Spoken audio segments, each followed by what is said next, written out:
예, 강의를 시작하기 전에 우리 주민들이 어떤 의미에서는 재개발을 찬성했던, 반대하셨던 각자의 입장이 있고 각자의 환경이 있고 각자의 이해가 있었다라고 생각합니다. 오늘 이후로 여러분, 우리가 서로 미워할 필요도 없고 또 서로 정오할 필요도 없고 각자 우리가 이해하고 있는 범위 안에서 일을 해오셨고, 오늘 제가 강의를 하고 난 뒤에도 본인들이 어떤 선택을 해가든 그 선택은 자유입니다. 거기에 대해서 우리가 너무 비난하고 힐난하고 그렇게 살 것이 아니고 각자 자기에게 옳은 대로 선택해 간다라는 것입니다. 그런데 제가 오늘은 여러분이 선택을 하는 데 있어서 어떤 선택을 하면 좋을까 하는 것을 제가 이해시키는 차원에서 제가 강의를 드리려고 합니다. 그래서 우리 서로 지금까지 오시면서 제가 보니까 저는 찬성하는 놈, 저는 반대하는 놈, 이렇게 너무 그러시는 것 같고, 또 앞서 우리 장로님 잠시 말씀해 제보고도 20억을 받았다라고 하길래 제가 20억 받았으면 제가 어디 가고 없습니다. 그렇죠? 예, 그런 얘기도 있는데 여러 가지 오해를 가지고 살았지만, 여러분, 저는 제가 목사로서 어떻게 하든 지역 주민들이 안전하고 행복한 그런 삶이 되도록 하는 것이 제 꿈이고 목표다라는 것을 여러분 기억을 하시기를 바랍니다. 우리 옆에 있는 분들과 잘 아시는 분도 있고 잘 모르시는 분들한테 인사합시다. 잘 될 겁니다. 한 번 더 하면 잘 될 겁니다. 더 잘 될 겁니다. 반드시 잘 될 것입니다. 우리가 더 잘 되고 또 여러분들의 삶이 재개발이 되든 안 되든 더 행복한 삶이 되었으면 좋겠습니다. 그런 것을 가지고 제가 오늘 강의를 하려고 합니다. 자, 여러분, 오늘 제가 드리고 싶은 얘기는 이런 것입니다. 이제 여러분은 오늘 이 자리에 오시면서 많은 고민을 하고 오셨다라고 생각합니다. 그런데 제가 볼 때는 여러분이 이제 결정을 하셔야 될 시간이 됐습니다. 화면에도 나오게 해주세요. 결정을 하셔야 될 내용이 있습니다. 그게 뭐냐면, 첫째는 분양 신청하고 나는 아파트 하나 받아서 행복하게 죽을 때까지 살련다 라는 결정을 하나 할 수 있습니다. 또 하나는 뭐냐면, 나는 분양 신청하고 분양권 팔고 떠난다. 아무리 내가 40년을 살았던 50년을 살았던 이제는 노문동 지긋지긋하다. 나는 정동 고향을 떠나서 나는 이제 분양권 팔고 떠나가련다. 이런 마음을 가지실 수도 있습니다. 또 어떤 분들은 분양권 팔고 하는 그게 보통 문제가 아니라더라. 그래서 지금 내가 나왔는데 여러분 손에 다 들려 있죠. 여러분 이제 내 땅은 얼마고 그 다음에 내 집값은 얼마고, 그래서 여러분 손에 들려 있는 건 땅값하고 건물값하고 이렇게 되는데 생각보다 많이 나왔네. 이 정도 같으면 나는 팔고 그냥 간다, 이럴 수도 있습니다. 거기에 대해서 여러분 자유입니다. 그 다음에 하나 더 할 수 있는 것은 우리 분양 신청을 거부하고, 무슨 소리냐, 이것 들고 내가 분양 신청하라 말이냐, 못하겠다. 그리고 분양 신청을 거부하고 정비구역 해제 동의서를 작성하고 난 뒤에 나는 내 재산 지켜서 내 재산의 가치를 인정받고 싶다. 이해가 되시죠? 요 네 가지를 중점으로 제가 설명하겠습니다. 그래서 이 네 가지가 가지고 있는 맹점도 있고 어려움도 있습니다. 뭐 다 똑같다는 건 아닙니다. 그래서 이런 부분에 대해서 제가 설명을 해갈 텐데 여러분 이해를 잘 하시고, 지금 여러분 마음속에 나는 1번, 2번, 3번 미리 점 찍어 놨다가 다 듣고 난 뒤에 바꾸셔도 되고 변함없이 그 길로 가셔도 됩니다. 그래서 이제는 뭐 희망 제작소가 어떠니 저떠니 원망도 하지 마시고 여러분이 그렇게 여러분의 길을 걸어가시는데, 제가 이 네 가지에 있어서 문제점들을 함께 설명해 가고 이해해 가려고 합니다. 자, 종전감정평가 기대만큼 잘 나오셨습니까? 하고 제가 질문을 해봅니다. 여러분 이제 분양 우리 받으려고 종전감정평가를 다 받았습니다. 전체 평균은 보니까 대략 공시지가의 평균 1.68배 정도 나왔다라고 되어 있습니다. 여러분 집집마다 다 다릅니다. 그래서 말하기를 다른 지역보다는 우리 노문동이 더 잘 나왔다, 그런 얘기도 저도 들었습니다. 그런데 여러분 요거는 제가 칭찬을 좀 받아야 돼요. 왜냐하면 제가 끊임없이 이 재개발 정비구역 안에서 1.5배 이상 나오는 데 없더라 하는 강의를 들어보셨죠? 예, 그렇게 외치고 있으니까 아마 봐라 1.67배 안 나왔나 이렇게 해서 적어가는지 모르겠습니다만은 그건 뭐 그 속을 내가 안 들어가 봐서 모르겠습니다. 그런데 여러분 하나 기억하셔야 될 것은 여러분 손에 들려있는 공시지가의 1.6배든 2.1이든 아니면 1.3배든 그것은 2019년도 공시지가가 아니라 아마 2018년도 공시지가를 가지고 한 거 맞죠? 네, 제가 그렇게 알고 있습니다. 2017년 공시지가는 조금 올랐죠. 예, 그걸 여러분 이해를 하시면 좋겠습니다. 그런데 자, 이 부분을 여러분 받아들고 어떤 생각을 하셔야 되는가 하면 다음을 한번 봅니다. 자, 감정평가 다른 구역보다 더 잘 나왔다고 분양가가 더 올랐다는 사실은 왜 말 안 할 거예요? 조합에서. 여러분 2017년 11월 12일 제가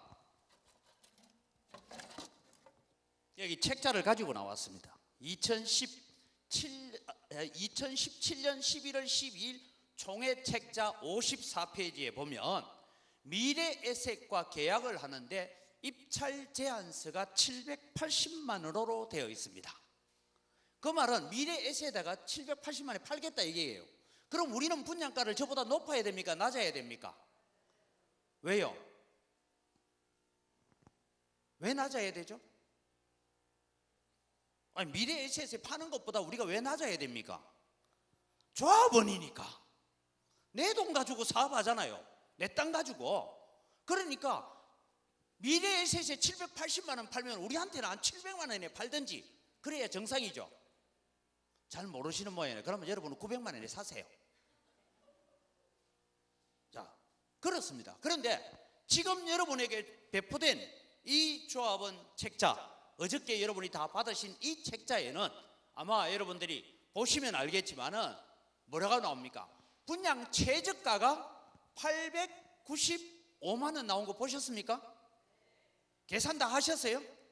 예, 평당 29페이지에 보시면 책자 29페이지에 보시면 나오는데 여기에 이렇게 적어 놓으니까 이게 뭔지 몰라요, 여러분. 공급 면적 81.550 적어 놨길래 저는 81평짜리인 줄 알았더니 이거는 대략 3.3 나누어야 되죠. 그래 계산하면 그게 25평 정도 됩니다. 이렇게 해서 지금 조합원들에게 분양 최저가로 나온 25평형짜리는 895만 원. 그 다음에 좀 큰 거로 넘어가면 42평짜리 가면 950만 원, 48평짜리로 가면 1250만 원, 그 다음에 좀 더 큰 거는 1251만 원 이렇게까지 나오는 걸 여러분 이해하셔야 됩니다. 여기에 29페이지를 보시면 그렇게 분양가가 정해져 있다. 그런데 거기에는 뭐가 설명되지 않느냐 하면 양도소득세니 취득세니 뭐 이런 것들은 전혀 설명되지 않고 있습니다. 그 다음에 여러분 한 페이지를 더 뒤로 넘어가 보면 30페이지, 31페이지, 32페이지에 나오는 내용들도 있습니다. 거기에 여러분 참 중요한 내용이 하나 있습니다. 비고란을 여러분 보시면 나오는데요. 거기에 나온 얘기를 같이 한번 볼까요? 추후 일반 분양가의 책정, 기업형 임대사업자와의 협의 결과에 따라서 수입 추산액 및 추정 비례율 등이 뭐 한다고요? 춤을 출 수도 있다, 변경될 수도 있다라고 적어놓은 이 내용들이 여러분 실제로 제가 만났던 많은 분들이 무슨 말인지를 몰라요. 다르게 표현하면 이래 생각하면 됩니다. 원래 적었기를 25평 지금 조합원에게 최저 분양가가 895만 원이라고 적혀 있는데 올라갈 수도 있고 내려갈 수도 있다, 그 얘기입니다. 자, 여러분 표준 이제 공정한 평가를 했는가 하는 문제에 대해서 제가 생각합니다. 표준지 선정의 문제점이 해결되어야 됩니다. 지금 주민들 가운데서 제가 알기에는 40군데의 표준지 가운데서 19분이 왜 내 집이 표준지이기는 한데 이 표준지 평가를 이 정도밖에 하지 않았습니까 하고 이 신청을 했고, 이 동네를 감정평가했던 두 회사 이외에 지금 다른 회사가 와서 표준지 평가의 선정을 잘 했느냐 못했느냐를 국토부에서 내려와서 다시 평가를 하고 있다는 거 아시죠? 그 정도만 알고 가시면 되겠습니다. 그 다음에 여러분, 조합은 120명 정도, 한 30%가 실지 평가를 받지 않았습니다. 왜 안 받았습니까? 태평양 때문에 안 받았어요. 태평양이 있기 때문에 여기는 뭔가 공정할 수 없겠다, 그래서 안 받았습니다. 그래서 실지 조사를 하지 않고도 공부상 평가로 분양 신청을 받겠다 하는 것이 이게 얼마나 위험한가 하는 것을 여러분 기억을 해 가셔야 됩니다. 그 다음에 여러분, 종전평가가 나오자마자 왜 이리 쫓기듯이 서둘러서 종전평가서 먼저 보내고, 여러분 평가가 여러분 땅값은 이 정도입니다, 여러분 건물값은 이 정도입니다 라고 보내고 난 다음에 그 다음에 종후평가라는 것은 뭐냐 하면, 야, 내 집값이 왜 이래밖에 안 나왔냐, 옆집은 평당 500만 원 나왔는데 왜 내 집은 평당 400만 원밖에 안 나왔어, 금 하나 꺼놓고 있는데, 뭐 예를 들면 집을 서로 도로를 마주보고 있는데 왜 이렇게 차이가 나, 이런 문제를 가지고 이 신청을 하고 이런 일도 해야 되고, 그 다음에 여러분 이 건축 전체에 들어가는 비용이라든지 뭘 계산해서 종후평가를 받아야 됩니다.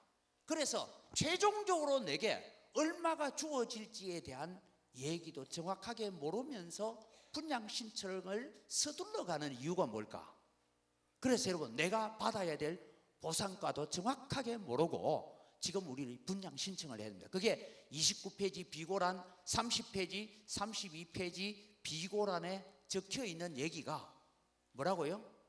이후에 이런 조건에 따라서 이렇게 변경될 수도 있습니다 라고 되어 있습니다. 여러분 30페이지 밑에요, 위에 있는 내용을 여러분 우리는 자꾸만 어디 보면, 내 땅은 나는 지금 40평짜리 들어가고 싶은데 42평 들어가려고 하면 내가 추가 분담금을 얼마나 내야 할까, 계략적인 분담금을 얼마나 내야 될까, 여기 1억 5천을 상대로 해서 평가를 해놨습니다. 근데 그 밑에 있는 거를 보면요, 관리처분 계획 수립 통지 시 보다 정확한 분담금 추산액을 알려드릴 예정입니다. 그러니까 정확하게 안다 모른다? 모른다 이 말입니다. 그런 얘기가 있습니다.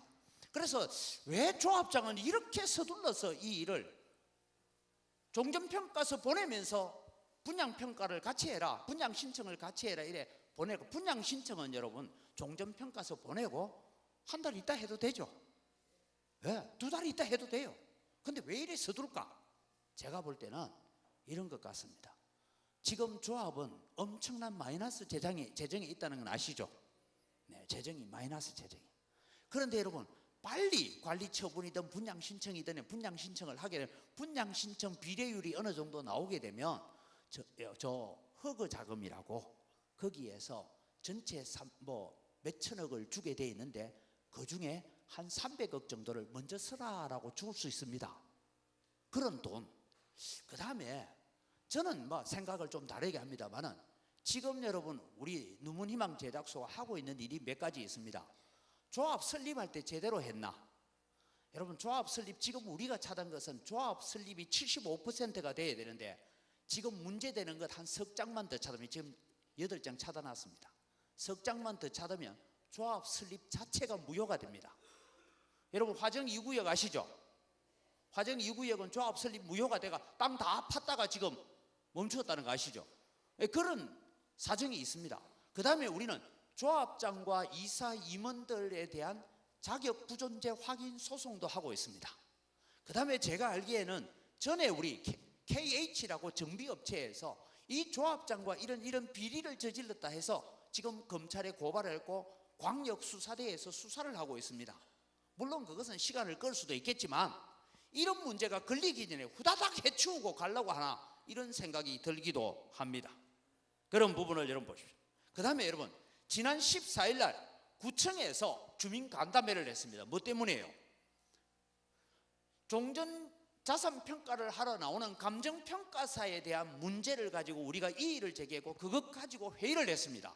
목요일 날 오후 늦게까지 회의를 마치고 이 일을 좀 서로 통화가 될 때까지 한 27일쯤에 발송해도 되겠다라고 얘기했고, 그 회담 이후에 제가 알기에는 토요일 날, 금요일 날 감정평가 받은 분들이 있어요.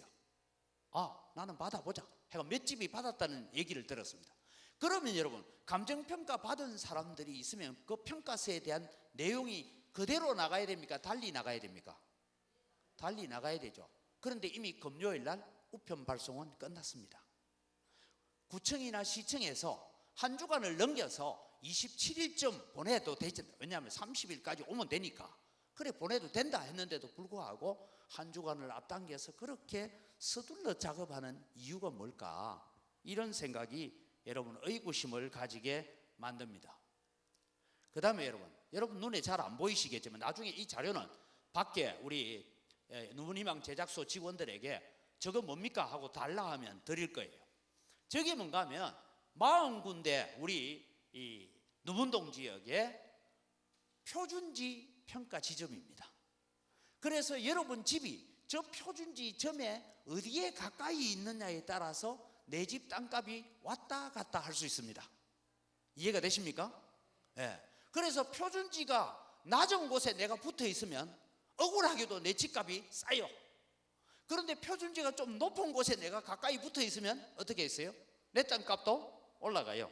그래서 이 표준지 선정에 대해서 저희들이 이 신청을 하고 일을 하고 있습니다. 왜 제가 이 표준지를 보여주는가 하면요, 이런 얘기입니다.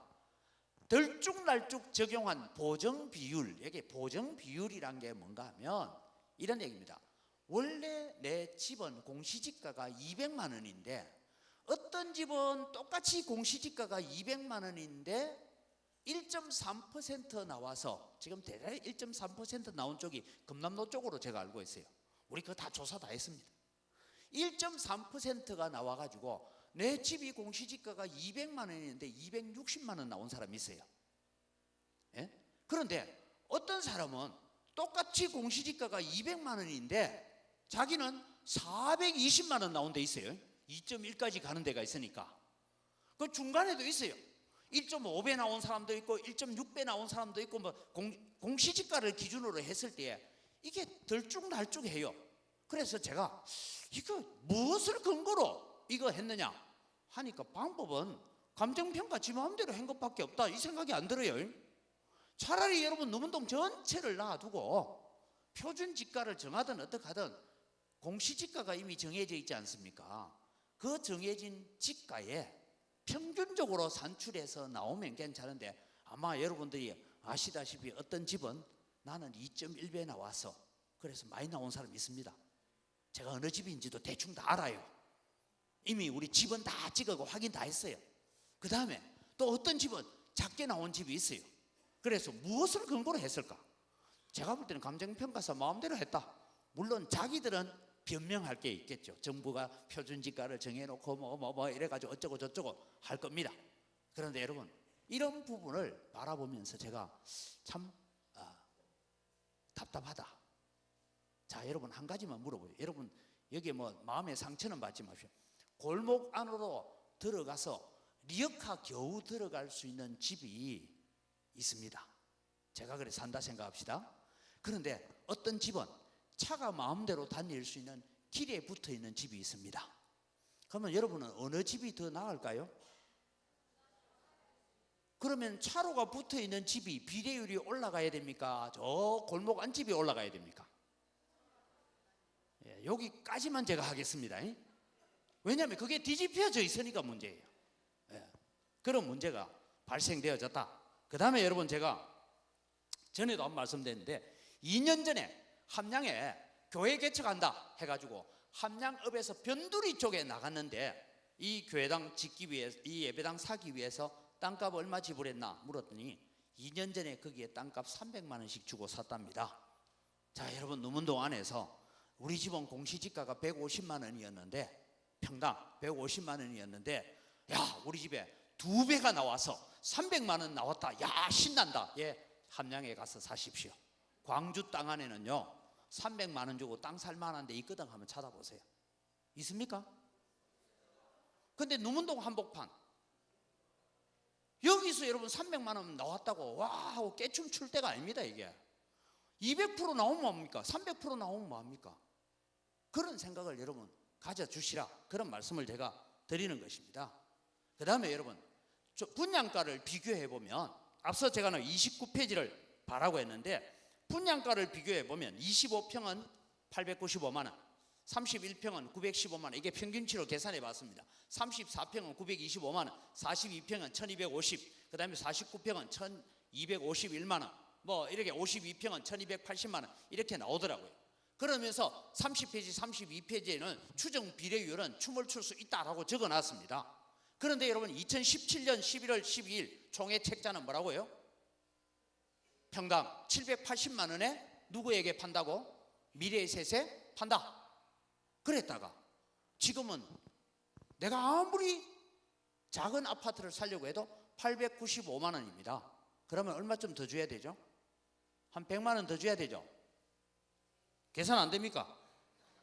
그러면 여러분 우리 감정평가가 내 땅이 한 100만 원 더 나왔다고 잘한 거예요? 못한 거예요?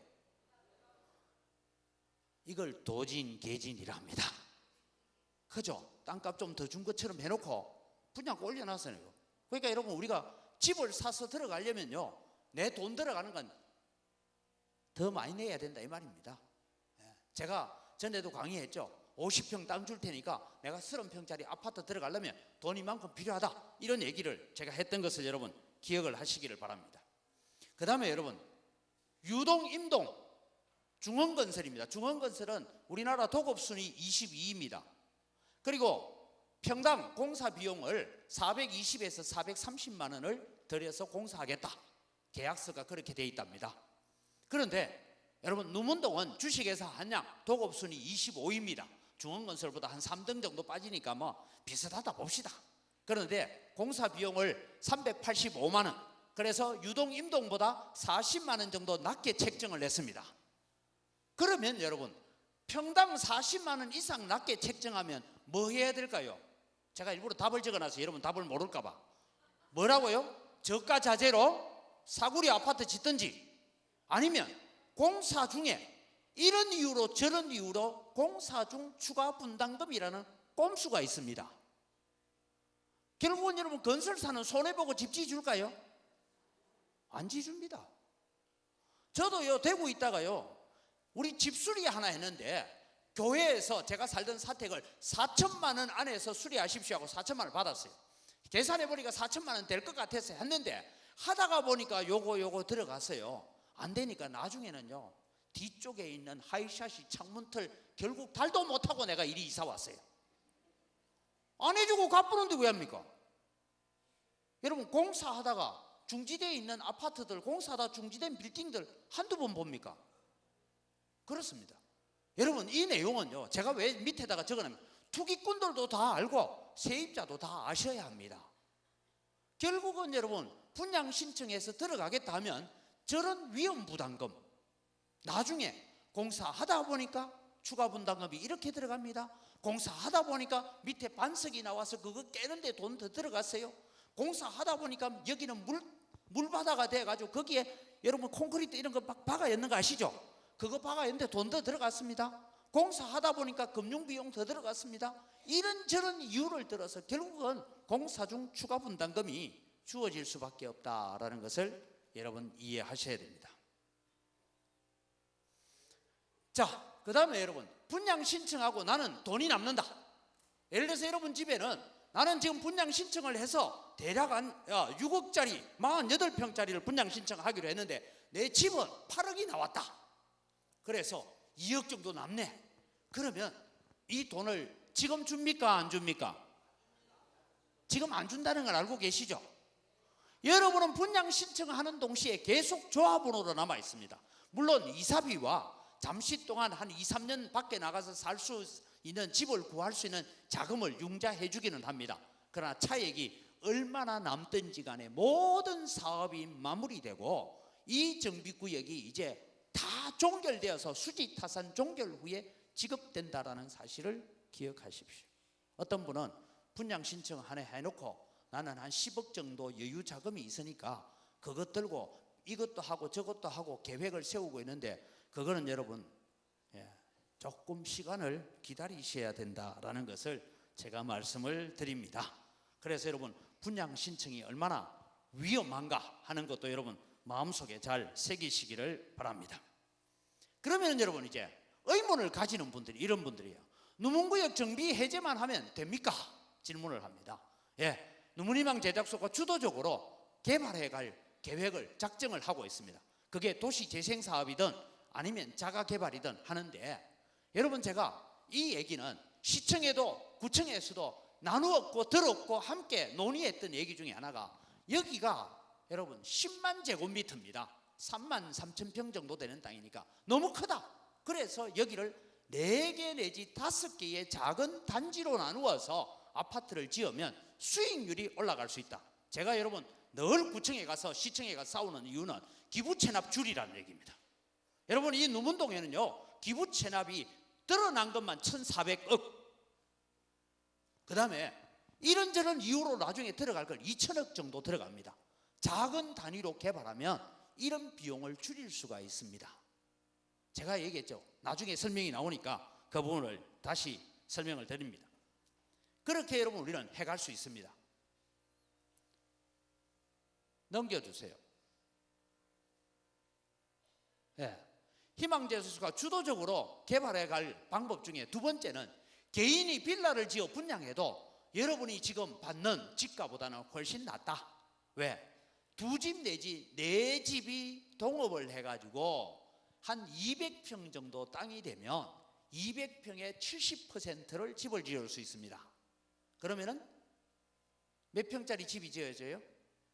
140평. 140평을 집을 짓는데 여기는 용적률이 1300%까지 나올 수가 있습니다.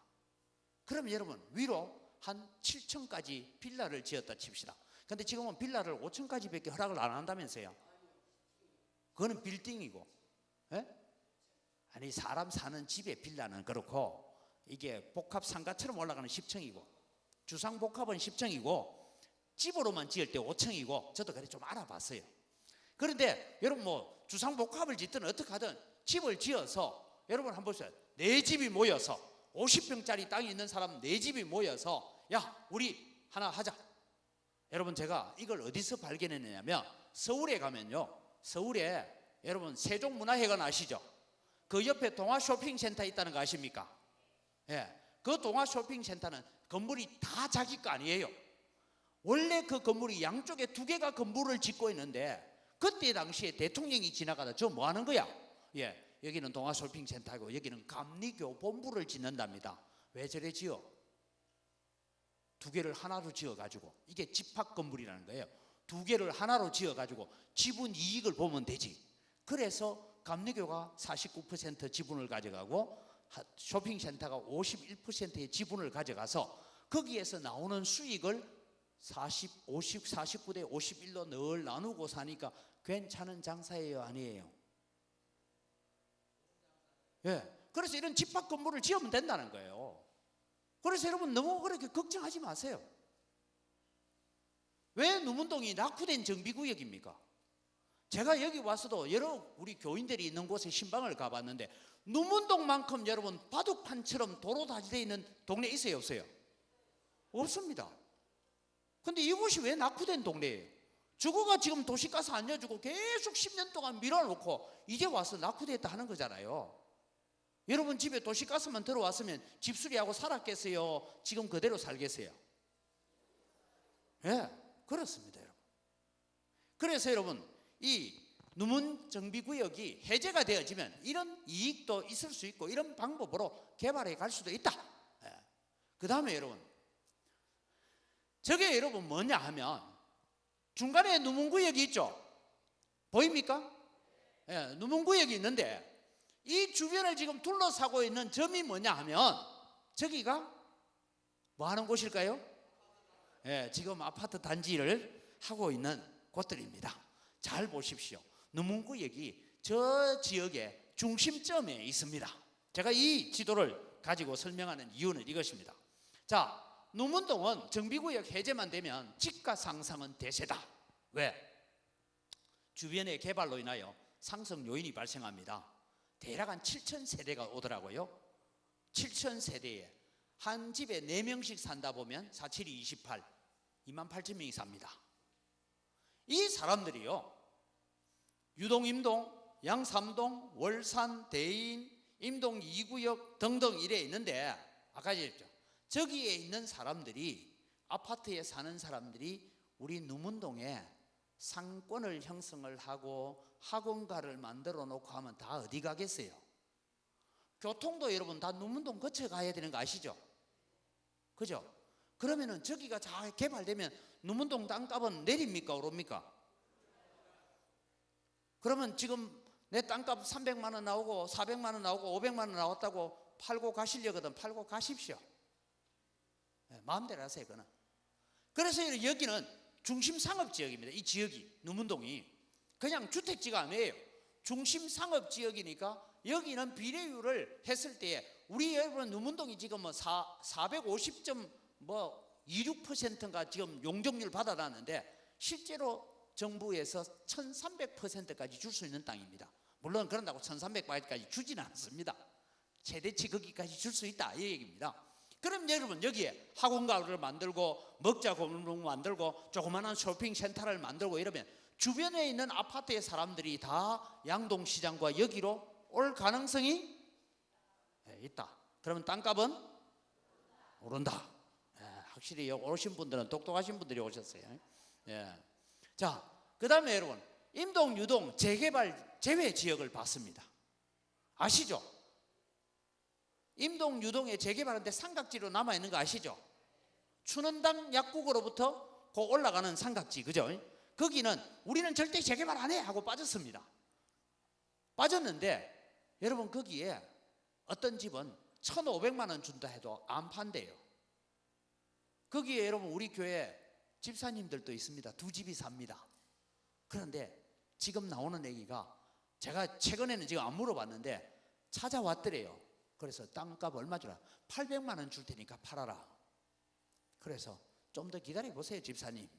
이랬더니만 얼마 전에 1,000만 원 줄 테니까 팔아라.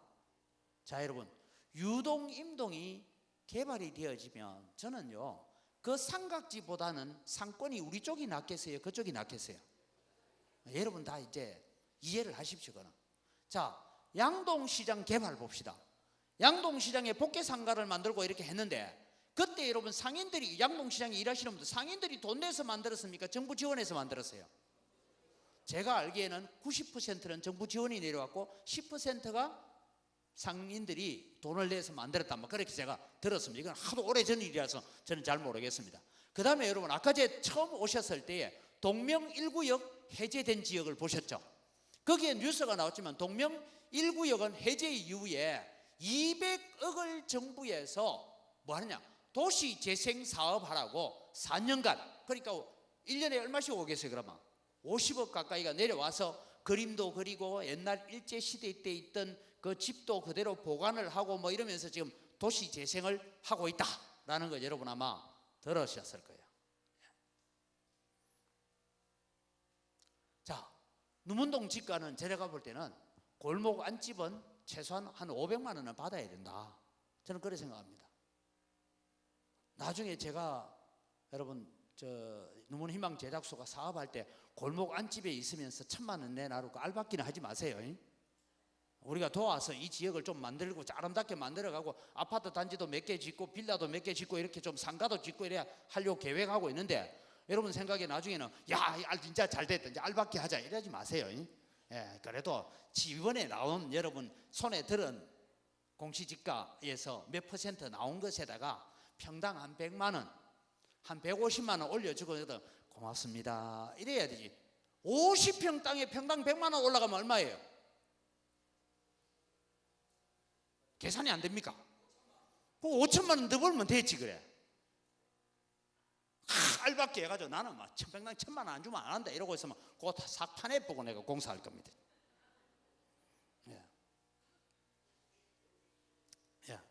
이게 여러분 누문구역이 정비 해제가 되어지면 이런 결과가 올 수 있다 이런 얘기입니다.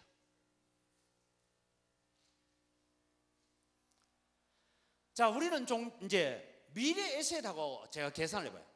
분양 신청을 하면 미래에셋은 얼마 팔까? 이게 계산이 안 나와 있더라고요.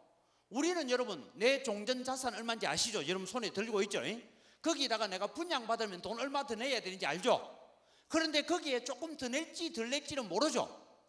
이게 추가 분담금입니다. 그렇습니다. 그게 여러분 30페이지 32페이지에 쫙 나와 있습니다. 비례율에 따라서 95%의 비례율일 때는 돈을 더 내야 되고 100%일 때는 이렇고 105%까지 이익을 남길 때는 이렇고 뭐 이런 얘기가 나옵니다. 그걸 여러분 잘 보시고, 잘 모르시면 누문희망 제작소로 전화를 하셔서 상담 받으시면 됩니다. 이미 공부 다 해놨어요. 우리 누문희망 제작소 직원들은 공부를 다 해놨으니까 이런 내용은 여러분 내가 가르쳐야 돼요? 조합장이 가르쳐야 돼요? 조합장이 여러분들 다 모아놓고 사실 가르쳐줘야 돼. 이거 제가 할 일 아니에요. 난 목사 할 일이에요. 아무 설명도 없이 일을 지금 이렇게 밀어붙이고 있잖아요. 예. 그래서 여러분 책만 보고 가면요, 책에는 드러난 것만 있습니다. 드러나지 않은 게 뭔가 하면 공사 중에 일어나는 추가 분담금이 일어날 수 있습니다. 또 하나 이런 부담금도 일어날 수 있어요. 어떤 집은 죽어라, 나는 못 나간다, 내 죽거든 개발해라 뭐 이러고 버티고 있어서 공사가 지연될 수가 있습니다. 그러면 거기에 대한 내용들을 아주 물이 있어요. 이해가 되시죠? 예. 그런 부분을 여러분 한번 염두에 두시고 가시면 좋겠습니다. 예. 자, 다음은요, 미래에셋은 미래에셋에게 얼마에 팔지는 아직 미지수라고 했어요. 자칫 나는 1,000원에 샀는데 미래에셋에는 900원에 팔릴 수도 있습니다. 여러분 여기에 주목을 해야 됩니다. 여러분이 내가 분양 신청을 하고, 아까 전에 여러분 우리 분양 신청하면 내가 몇 평짜리 들어가면 얼마짜리 다 나왔잖아요. 그래 들어가는데 조합원 돈으로 사업을 하고 조합원 돈으로 해서 1,000원짜리를 만들어서 이 기업에게는 900원에 파는 결과를 낳을 수도 있다 이 말입니다. 왜 그러냐? 계약서가 엉망이에요. 여러분 우리가요 계약서를 쓸 때 제가 얘기했는데, 여러분 앞으로 어디 가서 조그마한 집을 짓든지 뭐 할 때요, 건설 회사에서 나온 계약서 들고 와서 계약서 쓰라 하죠. 절대 그 계약서대로만 쓰면 안 됩니다. 원래는 특약을 넣어야 돼요. 특약을. 그 특약은 뭐냐? 공기가 지연될 경우에는 얼마나 배상한다, 뭐 할 때는 어떻게 한다, 만약에 이런 이유가 있을 때는 반드시 협의를 한다, 뭐 이런 과정을 안 해놓으면요, 이건 덤태기 덤태기. 왜 제가 그런 얘기 하냐면, 이 공사하는 계약서를 보니까 계약서는 건설사 위주로 써놨더라고요. 맞죠? 보면 예? 절대 여러분 집을 짓는 우리 사람 입장에서 써난 게 아니고 계약서는 건설사에 유리하도록 다 적어놨어요. 그래서 그대로 사인하면 큰일 나십니다. 나중에 나가서 어디 집을 하나 짓든지 하거든 반드시 저한테 와서 제가 상담료는 안 받을 테니까 바깥 300만 들고 오면 제가 상담해 줄 테니까 그렇게 해서 지어야 됩니다, 여러분. 예. 왜? 가벌관계를 잘못 설정했어요. 지금 계약서가 그렇습니다. 시공사와 계약도요 그렇게 돼 있고요. 지금 미래에셋과는 아니 MOU만 맺어 있지만 계약서 제대로 아니 본계약서도 안 했습니다. 예를 들면 이렇습니다. 우리 범일공고에 우리 공동대표로 있는 우리 이창수 사장님, 이제 앞에까지 내 물 갖다 준다고 앞으로 나오시는데 한번 이래서 봐요. 이럴 때 내가 광고도 좀 해줄게. 예.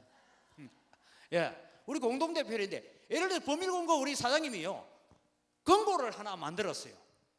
권고를 만드는데 하다 보니까 특허권을 하나 냈어요. 그죠? 특허를 내가지고 권고를 만들었는데 100만 원짜리 권고를 만들었어요.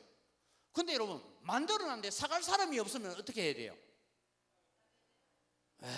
지가 쓰든지 아니면 90만 원이라도 돈이 급하면 팔든지. 그렇죠? 지금 누문동이 그럴 가능성이 다분히 있다. 왜? 아직 미래에셋하고는 본계약 안 했습니다. 얼마에 사고 팔지도 아직 계약 안 했습니다. 처음에는 780만 원이라 적어놨는데 지금 여러분 좀 큰 아파트 48평짜리 52평짜리 들어가려면 우리가 1200만 원에 들어가야 되는데, 그러면 여러분 780만 원에 내가 사가지고 임대 사업 할게 하라고 계획했던 미래 에셋이 1000만 원에 살까요? 그거는 미래 에셋 사장 박현주 지만만 알아요. 우리는 몰라요. 그런 위험을 여러분 우리는 분양 신청하는 순간에 안고 갈 수도 있다. 그런 얘기를 제가 드리는 겁니다. 미래 에셋이 포기하면 책임은 누가 지죠? 예? 조합장이 집니까? 여러분 관리 처분 딱 넘어간 순간부터요 모든 책임은 조합원 전부 다입니다. 그럼 조합원은 누가 조합원이 돼요? 분양 신청 한 사람이 조합원 되고요, 현금 청산하는 사람은 조합원 안 돼요. 분양 신청한다는 건 그렇게 위험할 수도 있다. 그래서 결국은 여러분 덤핑 판매를 해야 될 것이다, 그런 생각도 가집니다. 여러분 분양 신청하려면 이런 위험을 계산해서 분양 신청을 함과 동시에 사업이 마무리될 때까지 조합원으로 무한 책임이 따른다라는 것도 이해를 하시기를 바랍니다. 자, 뉴스테이가 공익을 위한 사업이라고, 예, 맞습니까? 뉴스테이가 정부가 하는 겁니까? 자꾸 공익 사업이라고 내가 구청에 들어가니까 얘기하는데, 뉴스테이 여러분 공익 사업 아닙니다. 그래서 제가 연구를 좀 해봤어요. 도시환경법은 도시환경정비법을 누가 도대체 만들었냐 보니까 여러분 광주 사람이 제일 미워하는 전두환이가 만들었더라고. 잘 모르시죠? 이 법이 언제 시작됐는지요. 88 올림픽을 우리나라가 따왔어요. 올림픽을 하려고 하니까 서울 주변에 판잣집도 많고 너무 많아서 비행기 타고 쫙 오다 보니까 야 여기 어디 난민촌이야? 이래 되니까 외국의 선수들과 관광객들과 선수촌 아파트를 지어야 되고 이런 자리를 봐서 밀어야 되는데 죽어도 못 나간다 하고 버티고 있는 사람들이 있으니까 만든 것이 도시환경정비법이라고 합니다. 이 도시환경정비법을 여러분 사람이 먼저다라고 말하고 있는 문재인 정부도 이걸 계속 이어가고 있어요. 바꿔야죠. 얼마 전에 여러분 우리 누문희망 제작소하고 몇몇 사람들이 합심해서 뭘 만들었는지 압니까? 여기 지역 담당하고 있는 김경진 국회의원, 이 국회의원이 법안을 하나 만들었어요. 뭔 법안을 만들었냐 하면 같이 공동 서명을 냈는데, 우리가 이 정비구역 안에 있는 조합원들이 정보 공개를 청구할 때에 지금까지 다 있는 정보 공개를 청구 못하게 하고 계략적인 것만 보여주도록 그렇게 입안이 올라갔다는 거 알고 쳐들어갔죠 우리가. 그죠? 가서 항의하고 해서 자기는 그런 거 잘 몰랐다. 그래서 그거 국회에 입안됐다가 포기했어요. 여러분 우리는요 국회의원들한테 그런 로비 안 해요. 그러나 건설회사들은요 어떻게 하면 주민들 눈을 감게 만들고 못 보게 만들려고 로비합니다. 그래서 우리가 가서 항의해서 그것을 못하게 만들었어요 여러분. 근데 국회의원도 하는 말이 잘 몰랐대요 그런 거. 여러분 낙후된 도심을 밀어버리고 건설사에게 일감 몰아주기용이 결국은 뉴스데이 사업이고 도시환경정비법입니다. 그 다음에 여러분 아시죠? 처음에 여러분 여기에는 5천억이 정부가 지원해가지고 5천억 여러분 보고 나눠주는 줄 알았죠? 그렇게 이해하고 계신 분들이 있더라고요. 그런데 여러분 이 5천억 없어졌다는 거 아시죠? 저리융자도 없어졌다는 거 아시죠? 그래서 여러분 총회 책자에 보면 은행 최고 금리를 넘지 않는 수준에서 돈 빌려온다 이래 되어 있습니다. 전에는 정부가 뉴스데이 사업할 때는 박근혜 정부 시절에는 뉴스데이 사업에 저리로 은행에서 예를 들어서 4% 빌릴 것 같으면 2%로 돈 빌려줄 테니까 이 사업 해라 이래 됐는데, 지금은 여러분 그 우리 총회 책자에 보면요 뭐라고 되어 있느냐면 은행 최고 금리를 넘지 못, 나는 은행 최고 금리가 요새 얼마인지 잘 모르겠는데 한 5.0? 4%입니까? 예, 그러니까 한 4% 이자 내고 돈 빌려오겠다 이런 식으로 지금 하고 있는 거예요. 그 다음에 여러분 우리 현 정부의 국토부 홈페이지에 어느 순간에 뉴스데이 사업이 탁 클릭에 들어가면 쫙 뜨다가 싹 사라지고 있습니다. 실종됐습니다. 이건 여러분 뉴스데이 사업은 제가 볼 때 아까 전에 여러분 뉴스데이 사업을 일찍 오신 분들 보셨지만 뉴스데이 사업은 정부가 건설회사와 임대업자 돈 벌어 먹으라고 손잡고 하는 강도질입니다. 이거 명예훼손 되거든. 문재인 대통령 저를 고소하라 하세요. 내가 한판 붙었고 싶어요. 이거는 국토부 장관 저를 고발하세요. 이런 일입니다 이게. 자, 그 다음 문제는 여러분이 제일 관심 가지는 얘기입니다. 프리미엄 1억이나 붙는다. 이런 얘기 들으셨죠? 여기 분양받으면 프리미엄 붙는다. 자, 프리미엄이란 절대 생각하지 마십시오. 왜냐하면 이 프리미엄이란 것은 복불복입니다. 로또 당첨만큼이나 어려울 수도 있습니다. 현재 여러분 전국적으로 아파트 값이 점점 하락세로 가고 있다는 거 아시죠? 예, 그건 여러분 이해하시고, 지금 현재 내가 받을 수 있는 돈 그것만 생각하고 분양 신청을 하든지 반대를 하시든지 투자를 하시든지 그렇게 해야 됩니다. 그 다음에 현재 여러분 손에 들려있는 이 분양 신청서 서류는 확정인 듯 하나 뭡니까?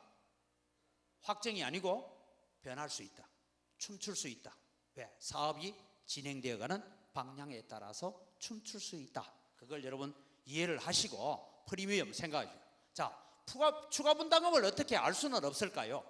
예, 추가 분담금을 하는 것은 이제 책에도 나와 있습니다. 추후 일반 분양가를 책정을 하고 임대 사업자와 매매 협약 및 계약에 따라서 바뀔 수 있고 하는데 그 다음에 얘기는 안 나와요. 그 다음에 얘기하면 공사 중 발생하는 추가 분담금이 있겠어요, 없겠어요? 왜? 공사 비용을 다른 데보다 385만 원이 낮게 책정해가 있어요. 그러면 설계 변경이다 뭐다 해가지고 올라가겠다. 그래서 낮은 공사비, 공기 지연, 경미한 변경 이러면서 어쩌고 저쩌고 해가 총회 수십 번 할 겁니다. 그래 되면 여러분 분양 신청과 동시에 여러분은 언제 날아들지 모르는 추가 분담금에 대한 공포 때문에 잠 못 이루는 밤을 보내야 될 가능성도 있다. 예, 그래서 프리미엄 유혹에 넘어가다 보면 여러분 한데 피가 날 일이 있습니다. 그걸 염두에 두십시오. 그 다음에 이곳은 여러분 프리미엄에 대해서 저는 늘 주장합니다. 이곳은 기업형 임대주택 단지라는 것을 기억하십시오. 제가 만약에 투기꾼이라면 저는 유동 임동에다가 투기를 하면 했지 여기는 투기 안 합니다. 왜? 여기는 80% 이상이 임대로 들어오는 사람들이고 임대급입니다. 그 다음에 안전한 주거 지역이 아니더라고요. 왜? 1층은 거의다가 상가와 오피스텔로, 아시죠? 상가와 오피스텔. 그러니까 아파트 단지 안에만 들어가 사시겠습니까? 아파트와 주거와 상가와 오피스텔, 사무실이 같이 공존하는 데 살겠습니까? 그 다음에 또 제가 하나 얘기는 이런 거예요. 국도 1호선, 우리 요 교회 앞에 지나가는 여기 국도 1호선이래요. 이걸 저 학생 운동을 상징적으로 하기 위해서 15m로 넓혀서 보관을 해라 이래놨어요. 여러분 아파트 단지 안에, 한 단지 안에 대로가 지나가는 단지 봤습니까? 이거는 여러분 기본 설계가 틀려먹은 거예요. 제가 그 끊임없이 시청에도 얘기했고 구청에도 얘기했습니다. 그런데 여러분 여기에 여러분이 만약에 손주들이 수창초등학교를 다녀야 된다면 유동 임동에 있으면서 수창초등학교 보낼까요? 여기서 수창초등학교 보낼까요? 여러분 판단하십시오. 저는 이 위험한 곳에 아이들 안 두고 싶어요. 왜냐하면 내려오면 상가에는요 당구장도 있을 것이고 치킨집도 있을 것이고 노래방도 있을 것이고 온갖 거 다 들었을 거 아닙니까? 그런데 아파트 전용 단지는 뭐가 있습니까? 딱 상가만 있죠. 그 상가 전용만 되게 되어 있습니다. 그런데 여기는 그렇지 않다 설계가.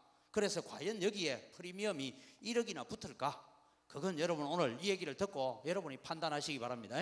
예, 프리미엄이란 말의 유시, 말장난이다 했는데 프리미엄이란 이해하십시오.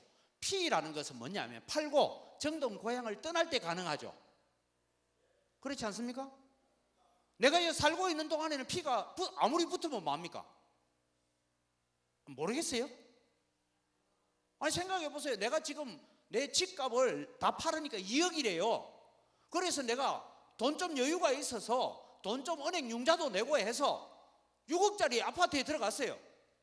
그래서 1억 5천을 내가 빌렸어요. 빌려가지고 살면 그래서 피해가 붙어가지고 1억이 더 붙었다 칩시다. 팔고 갈 때 1억이 더 붙는 거지. 그렇지 않습니까? 그 정동 고향 떠나라 이 말이에요. 그래서 팔고 떠나기까지는 분양 부담금, 추가 부담금으로 이루어진 금융 이자와 원금 상환으로 허리가 휠 것이다. 여기 살고 있으려면. 자, 보십시오.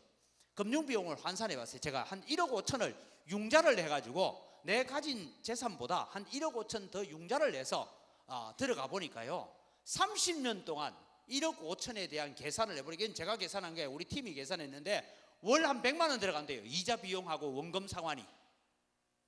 여러분, 이 중에 월 100만 원씩 내고 은행 이자 내고 원금 상환해 가면서 한 40평짜리 아파트 살 수 있는 분 손 들어 보세요. 내 그 옆집에 가서 좀 살게. 여러분, 멀쩡한 내 땅, 내 집 뺏기고 세입자로 가야 되는 것입니다. 이게 뉴스데이 사업입니다. 결국은 돈 없으면 뭐라고요? 나가라. 돈 없는 것들이 왜 아파트 살려고 해? 이 얘기나 똑같습니다. 그걸 여러분 명심하십시오. 그래서 여러분, 프리미엄 자꾸 하는데 그 말에 여러분 너무 속지 마십시오. 프리미엄은요, 내가 팔았을 때, 내가 이 동네를 떠날 때, 그때 있는 것이고, 내가 여기 살겠다고 작정하면요, 지금 여러분 비록 여러분 현재 집에는 도시가스가 안 들어오고 집이 좀 낙후되고 해도 금융비용 안 내고 살고 있죠. 그죠? 이자 안 내고 살잖아요. 잘 살고 있잖아요. 그 다음에 여러분, 사업 좀 하시는 분들, 사업 잘하고 계시잖아요. 인사 안 하면 하죠. 오늘 여러분 들어오면서 물하고 이 과자하고 이거는 우리 저 지리산 한의원에 우리 김종원 사장님이 내셨는데, 사장님 한번 일어나서 인사 한번. 그래도 한번 일어섰어요. 박수로 한번 환영해 주십시오. 감사합니다. 제가 저 지리산 한의원에 가봤어요. 저기 가보니까요, 한 40평짜리 35평짜리 아파트 들어가도 돈 한 몇 억 더 있어야 되죠. 지금 장사 잘하고 있죠. 돈 많이 벌죠. 뭐 옛날만큼 못 벌어도 그래도 벌잖아. 내 먹고 사는 거 이상 없잖아요. 그죠? 그래 살고 있는데 어느 날 갑자기 재개발한다 해가 들어갔더니만 금융비용 내야 되고 이자 내야 되고 이렇게 살아가야 되는데, 이것이 여러분 피라는 것이 가지는 말장난이다. 기억하십시오. 자, 왜 이렇게 많은 기부채납? 자, 이건 늘 했던 얘기에 간단하게 넘어갑니다.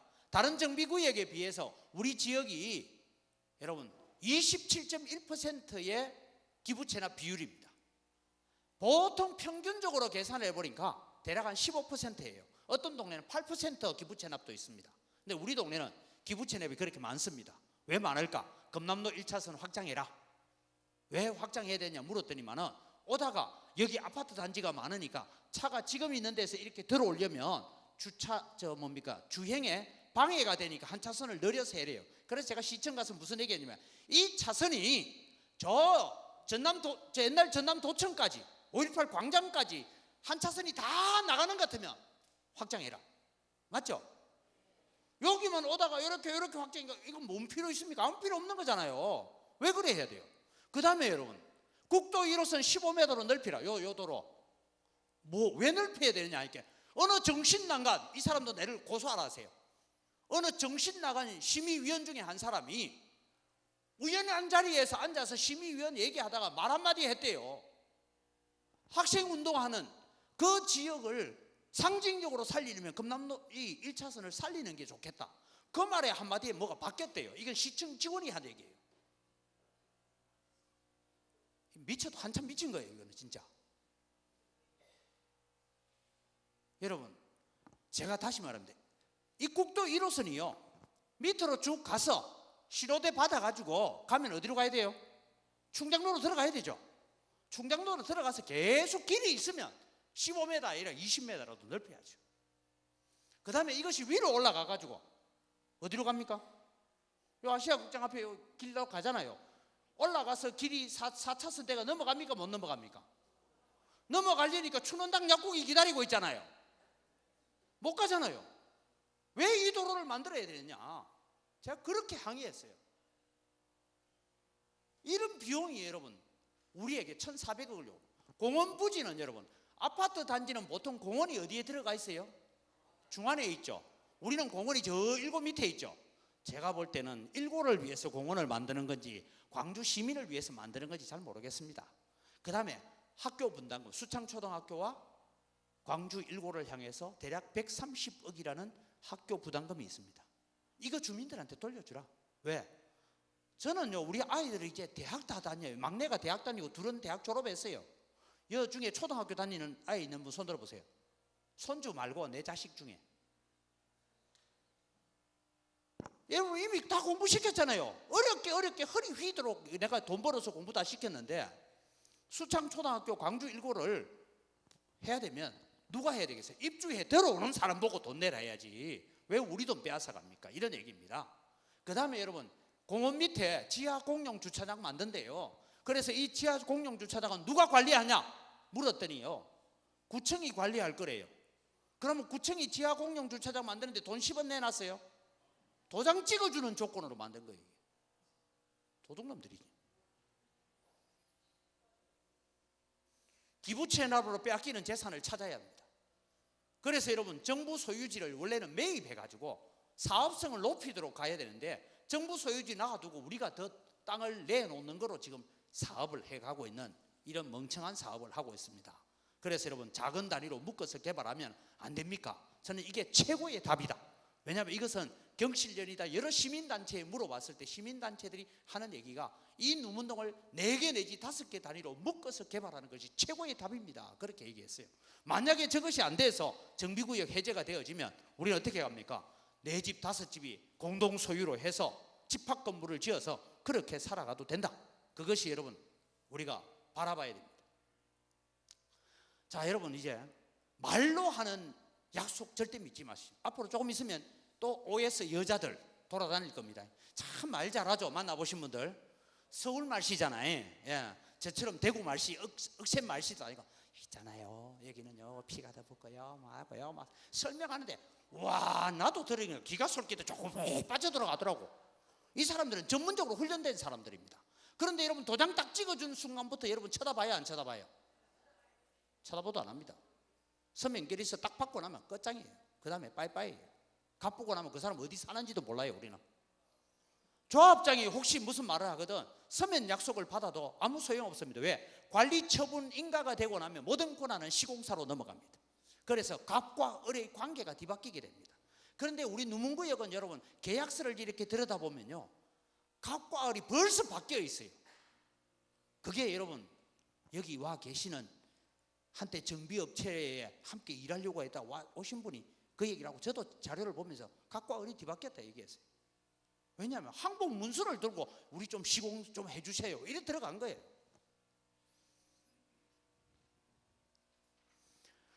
약속은 여러분 누구하고 하느냐 하면 시공사하고 정비업체하고 하는데 꼭 여러분 분양받아서 하고 싶은 뭐 추가 분담금이 없다든지 뭐 한다든지 이런 약속을 꼭 하고 싶거든.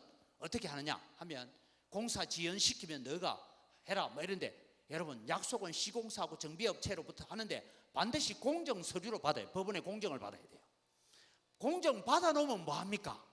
추가 분담금 없어서 우리가 계속해서 공사 못하겠다고 공사 지연시키면 여기 계시는 어르신들 가운데 대부분은 공동묘지에 가 있을 때 공사가 끝날 겁니다. 그렇죠? 네. 어떤 이면계약서를 하든지 이면 약속을 하면 범법자가 됩니다. 여러분 관리 처분 전에는요 반드시 분양 신청 공정성에 대해서 정부가 내려와서 조사를 합니다. 그러니까 여러분 함부로 여러분 이면 계약하지 마십시오. 그래서 제가 얘기해요. 분양 신청은 동시에 끝날 때까지 무한 책임을 지고 가야 된다 이 얘기를 드립니다. 자 이제 여러분 결정하셔야 됩니다. 분양 신청하고 무한 책임을 감당하시든지 언제 어떤 방법으로 추가 분담금이 올지 잠 못 이루면서 나는 아파트 한 채 들어가 살아야지 하고 최소한 아마 이 땅 다 밀고 건설하고 뭐 이렇게 하면 한 3년 빠르면 3년 만에 되면 천만다행이죠. 예. 4년 5년 걸리겠죠. 예, 4년 5년 걸리는데 우리 유문숙 고모님 늘 말씀이 4년 5년 뒤에 내가 살아있을지도 모르겠다 이러시는데 그죠? 예, 그런 부분을 여러분 염두에 두십시오. 그 다음에 분양 신청하고 분양권을 팔고 떠나가셔도 됩니다. 그런데 피가 붙을지 안 붙을지는 귀신도 모릅니다. 아까 제가 피에 대한 얘기를 했죠. 차라리 피를 붙이려면 어디가 낫습니까? 유동임동이 훨씬 낫습니다. 여기는 여러분 여러 가지 내 한 집이 분양받아 사는데 여러분 옆에 8집이 뭐예요? 임대 아닙니까? 요즘 세상에 저는 그렇대요. 요새는 여러분 윗집이 좀 쿵쾅거리도 괜찮아. 아랫집이 누가 사는지 잘 봐야 되겠더라고. 아랫집에서 부부 싸움해가 불질러 버리니까 누구 집이 손해예요? 윗집이 죽을 지경이라. 그죠? 이런 일이 요즘 여러분 많이 나오잖아요. 밑에서 둘이서 술 먹고 부부 싸움하다가 막 불질러 버려서 그러니까 위에 집이 타버린 거예요. 여러분 정신 차리고 살아야 됩니다. 잘 때도 늘 정신 차리고 자야 돼요. 그래서 저는 아파트 굉장히 싫어해요. 저는 다음에 가도 아파트 안 들어가 삽니다. 저는 왜냐하면 이때까지 단독주택만 살았어요. 여기 와서 5층짜리 살고 있습니다. 4층에 사는 분은 전혀 걱정 안 해도 되는 사람이 살고 있기 때문에 안심하고 자고 있습니다. 저는. 자, 네 번째는 지금 받은 여러분이 가지고 현금 청산. 아이고 막 손해 보든지 말든지 나는 모르겠다 하고 현금 청산 받고 나는야 간다. 잘 있거라 나는 간다 이러고 가시면 됩니다. 이게 세 번째 방법이에요. 그 다음에 마지막으로는 안 되겠다. 여러분 누문희망 제작소 지금까지 뭘 싸우고 했는데 정비구역 해제 동의서를 작성하고 내 재산 발행 가치를 인정받고 살고 싶다. 그래서 그렇게 살고 내 재산 인정받고 그렇게 아름다운 동네로 계속 살아갈 것인지 이것은 여러분이 결정하셔야 됩니다. 그래서 제가 의문 나는 분들을 위해서 다시 간단하게 합니다. 누문구역 정비 해제되면 4, 5개 작은 구역으로 나눠서 개발할 예정입니다. 충분한 가치가 있습니다. 그 다음에 여러분 집합 건물로 지어서 빌라 지어 분양하도록 유도해도 우리에게 가치가 있습니다. 그 다음에 여러분 아까 양동시장 동명동 해제 이후에 이런 일이 있었다. 저 지도를 보시면 누문구역을 중심으로 주변이 쫙 개발되고 있으니까 나중에 나는 지금은 조금 사는 게 힘들어도 내 땅값 받고 팔면 지금 여러분에게 오는 종전자산 평가보다는 더 받고 팔겠죠? 한 1년만 고생하면 안 그렇겠습니까? 그렇게 정비구역 해제시키면 됩니다. 그 다음에 여러분 누문동 지가 상승은 대세다. 아까 제가 말씀드렸죠. 주변 개발되어지고 여기를 학원과 먹자 골목 뭐 이런 상권 형성 반드시 됩니다. 그 다음에 여러분 골목 안집도 제가 볼 때 골목 안집이 와 우리는 2.1% 나왔다가 2.1% 나와가지고 대단히 많이 나온 줄 알았더니 300만 원 들고 2.1% 나왔다고 깨춤을 추고 있어요. 그러면 안 됩니다 여러분. 최소한 저는 한 500만 원 홀가할 것이다. 왜? 유동 임동에 개발해서 제외된 지역은 이미 500에서 팔린 집들 아시죠? 아시죠? 다 들여다보면 다 나옵니다. 그 다음에 지금 어떤 조금 넓은 집들은 1,500만 원을 호가하고 있다. 그걸 여러분 제가 말씀드리고요. 이제 여러분 정비구역 해제 동의서 작성하고 내 재산의 발행 가치를 인정받고 제대로 지킵시다 하는 얘기를 제가 하나 하고 싶고, 그 다음에 누문희망 제작소는 여러분 정비구역 해제되는 곳에서 끝나지 않습니다. 우리가 누문희망 제작소 팀들은요, 우리 누문희망 제작소에 건설회사 다니는 사람도 있고 건설회사 대표도 있고 뭐 여러 종류의 사람들이 있는데, 여러분 누문동 주민들, 지금 현재 여기 살고 계시는 누문동 주민들이 행복한 삶이 보장되는 그때까지 최선을 다해서 여러분을 도우면서 함께 할 겁니다. 제가요 한 가지만 말씀드려요. 제가 여기서 목사 임기제입니다. 얼마 남았느냐? 정확하게 12년 하고 9개월 남았습니다. 감사합니다.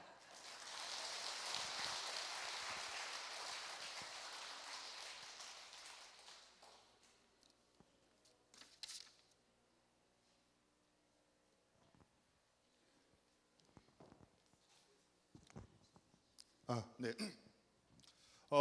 오늘 이렇게 이런 자리에 처음 오신 분들도 계실 거고 자주 오셨던 분들도 계시는데, 저희가 더 이상 이렇게 좀 지체할 수 없는 상황인 것은 사실입니다. 지금 저희 우편물로 온 그 종이 쪼가리 한 장에 저희 재산 값어치를 그렇게 평가해버리고 나가려면 나가고 있으려면 있어라. 뭐 오늘 들리는 이야기로는 분양 신청을 하지 않게 되면 자기 재산을 포기하는 것처럼 이렇게 조합에서 이야기를 하고 다닌다라는 조합인지 아니면 소문인지는 모르겠지만 아무튼 지금 그런 식으로 상황들이 좀 이렇게 되고 있죠. 그래서 간단하게 오늘 혹시 질문 있으시면 질문을 좀 받을 수 있도록 하겠습니다. 그래서 네, 질문 있으신가요? 저 손 들고 이렇게 자기 재산에 관련된 일이기 때문에 적극적으로 좀 이렇게 질문을 해주시면 좋겠습니다.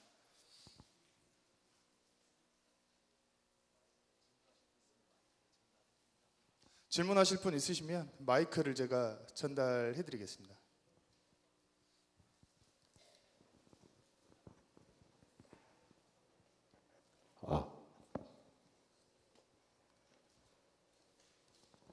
질문 많으실 것 같은데 없으신가요?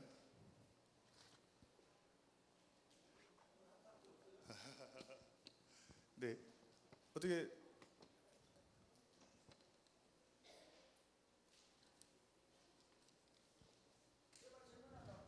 네. 여기 앞에 이 부모님.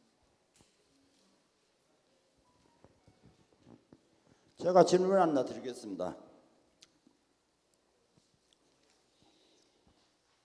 여기 개인한테 통보된 그 자기 집값에 대한 개인한테 통보된 그 용지가 있어요. 거기를 보면은 이 자기 집값하고 땅값하고 합쳐가지고 계산이 나오고 그 뒤에 무엇이 있냐 그러면은 이 추가 부담금이라는 마이너스 플러스가 있어요. 어느 플러스는 제가 일이 잘 되면은 요거 누문동 일이 잘 되면은 환급을 받을 수 있는 것이 플러스고, 마이너스는 내가 부담할 것으로 여기고 있어요. 그것이 여기에 들어 있는데 35평짜리를 내가 앞으로 분양을 받는다 그러면은 35평짜리를 나는 살고 싶단 말씀입니다. 그래서 여기 35평짜리 나는 딱 보니까 제일로 끝허리 부분에 가서 추가 부담금이라는 것이 있어요. 그러면 이것이 아주 이해를 못할 돈이 거기가 들어있어요. 추가 부담금이 얼마가 들어있냐면 35평짜리를 계약을 할 경우에 1억 400만 원이 추가 부담금이 나올 수 있다, 이렇게 여기가 들어있습니다. 그러면 35평짜리 계약을 하나 해놓고 5년 6년간 기다리면서 추가 부담금이 이것이 안 나온다고 장담도 할 수도 없고 나온다고 장담도 할 수도 없는데, 이것은 우리가 분양을 받아놓고 잠 못 잘 일입니다. 절대로 발을 펴고 잠을 잘 수가 없습니다. 우리 동네는 추가 부담금이 나온다는 것이 기정사실화가 되어 있어요 지금요. 그런데 35평짜리 아파트 하나를 주문해 놓고 5년간 6년간 기다리면서 1억을 내가 등에다 짊어지고 이것이 나올 것인가 안 나올 것인가, 얼마가 나올 것인가, 이것을 기다린다는 것은 이것은 도저히 발표고 잠을 잘 수가 없는 이러한 문구라는 겁니다. 그래서 요거 뒷면에 1억, 그 다음에 1억 8,900, 그래갖고 평수대로, 높은 평수대로 추가 부담금이라는 것이 이게 함정이 들어있어요. 이거 함정이라고 저는 생각합니다. 그러면 아파트 좋은 집에 살려고 재미나게 참 어깨춤을 추다가 이것 하나 보고서 이 아파트에 들어가기 전까지 잠을 못 자고 발을 피지를 못하고 잘 수가 있겠어요? 그래서 이것이 아주 궁금합니다. 그래서 이걸 자세하게 좀 설명해 줬으면 좋겠어요. 네. 잠시만. 일단은 지금 밖에 공지 하나만 좀 하고 진행할 수 있도록 하겠습니다. 지금 밖에 지금 문 열고 유리문 열고 나가시면 지금 정비구역 해제 동의서, 지금 아까 아침에 설명드렸던 이 노문구역의 정비구역 해제 동의서 정비구역을 해제하는 방법은 한 가지밖에 없습니다. 주민의 51% 찬성 51%가 정비구역 해제 동의서를 작성해서 구청에다가 제출하는 건데, 구청장도 그렇고 시장도 그렇고 저희가 이렇게 재개발을 반대한다라고 이야기를 하면 나오는 이야기는 한 가지밖에 없습니다. 정비구역 해제 동의서 51% 받아갖고 와라. 그래서 지금 아무튼 지금 계속 밖에서 좀 받고 있고, 오늘 또 많은 분들이 오셔서 좀 작성해 주시고 가셨어요. 그래서 지금 이렇게 질문하시는 도중에 나가셔서 좀 이따 이렇게 좀 밀릴 수도 있고 그러니까 작성해 주시면 좋을 것 같습니다. 예, 질문 답변 해 주시겠어요?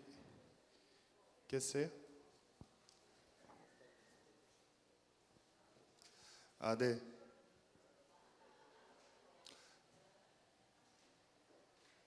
저 목사님. 네. 저 나오십니다. 이제 추가 분담금 관련해서 간략하게 좀 대답해 주시겠습니다.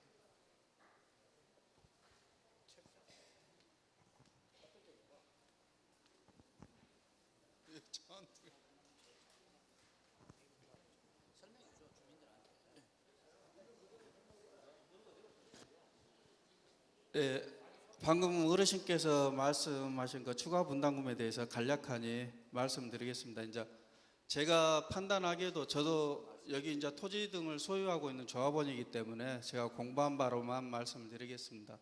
근데 지금 정전평가 평가서를 다들 받아보셨는데 제가 판단할 때는 이 정전평가 금액이 자체가 문제가 아닙니다. 방금 지적하신 추가 부담금을 우리는 눈여겨봐야 됩니다. 우리가 이 재개발을 하면서 재산의 이익을 갖자고 하는 것인데 이 추가 부담금이 함정이 되고 허수가 될 수가 있습니다. 그러면 이 추가 분담금을 어떻게 산정을 하느냐? 이 산정 목록이라든가 산출 내역을 조합원들한테 공개를 해줘야 됩니다. 그럼 어떻게 되냐? 그러면 현재 우리가 지금 감정평가 금액은 나와 있습니다. 그러면 감정평가 금액에서 우리가 이 지역에 또 아파트를 지어서 파는 금액, 그리고 아파트를 지으면서 들어갈 금액, 공사비라든가 각종 비용, 그것을 뺀 것을 추가 분담금으로 나눕니다. 나누고 나서 거기에다 백분율을 곱합니다. 100을. 그러면은 이게 추가 분담금이 비례율이라는 게 나옵니다. 100%가 나오든 200%가 나오든 80%가 나오든 우리 책자에도 보면은 비례율을 95% 적용했을 때, 100% 적용했을 때, 105% 적용했을 때 예시를 들어놨습니다. 근데 그 예시를 들려면은 조합에서는 정확한 금액을 빼고 나서 우리한테 비례율이 몇 프로가 적용되는지를 알려줘야 됩니다. 근데 그게 알려주지 않는 상태입니다. 그래서 저도 이제 조합원 여러분들한테 분양 신청에 대해서 신중하게 하시라 그렇게 말씀도 이제 개인적으로 드리고 하는데 이 산출할 공개를 할 의사가 조합에서 있는지 없는지는 모르겠습니다. 이제 제가 개인적으로 이렇게 산출을 해보니까 우리 감정평가 금액으로 해서 총 토지 보상가가 한 2,400억 정도 됩니다. 이제 그게 맞는지 제 개인적인 생각입니다. 그리고 저희가 이게 여 동네에서 아파트를 지으면서 들어갈 돈이 총 7,300억 정도 됩니다. 7,300억 정도. 그런데 이 아파트 파는 가격이 공개가 안 됐습니다. 애초에 조합장은 예전에는 뭐 우리가 아파트를 팔면은 여기서 매출이 총 1조 4천억이 나온다, 1조 2천억이 나온다. 지금은 9천억도 이야기하고 합니다. 그러면 정확하게 9천억이 됐든 1조가 됐든 8천억이 됐든 공개를 해줘야 됩니다. 미래세하고 어느 가격에 팔 것인지, 미래세하고 안 하면은 일반 분양 가격을 얼마에서 일반 분양을 할 것인지 그 가격이 공개를 하고 나서 자기 부담금을 매겨야 됩니다. 그러면은 애초에 강주 시세로 했을 때 우리 지역의 분양가 적용을 저는 1,200만 원으로 잡아봤습니다. 그러면은 우리가 1조 1,000억 정도 나옵니다. 그러면 아까 말씀드렸다시피 우리 원가가 7,300억 정도 들어갑니다. 그러면 거기 차액을 우리 토지 지금 평가 나온 거, 감정평가 나온 걸로 나눠서 100분의 1을 곱했을 때 제가 산정한 금액으로는 부담금이 200%입니다. 비례율이 200%면은 실질적으로 우리는 이익 환수를 받아야 됩니다. 제 계산으로는 그랬습니다.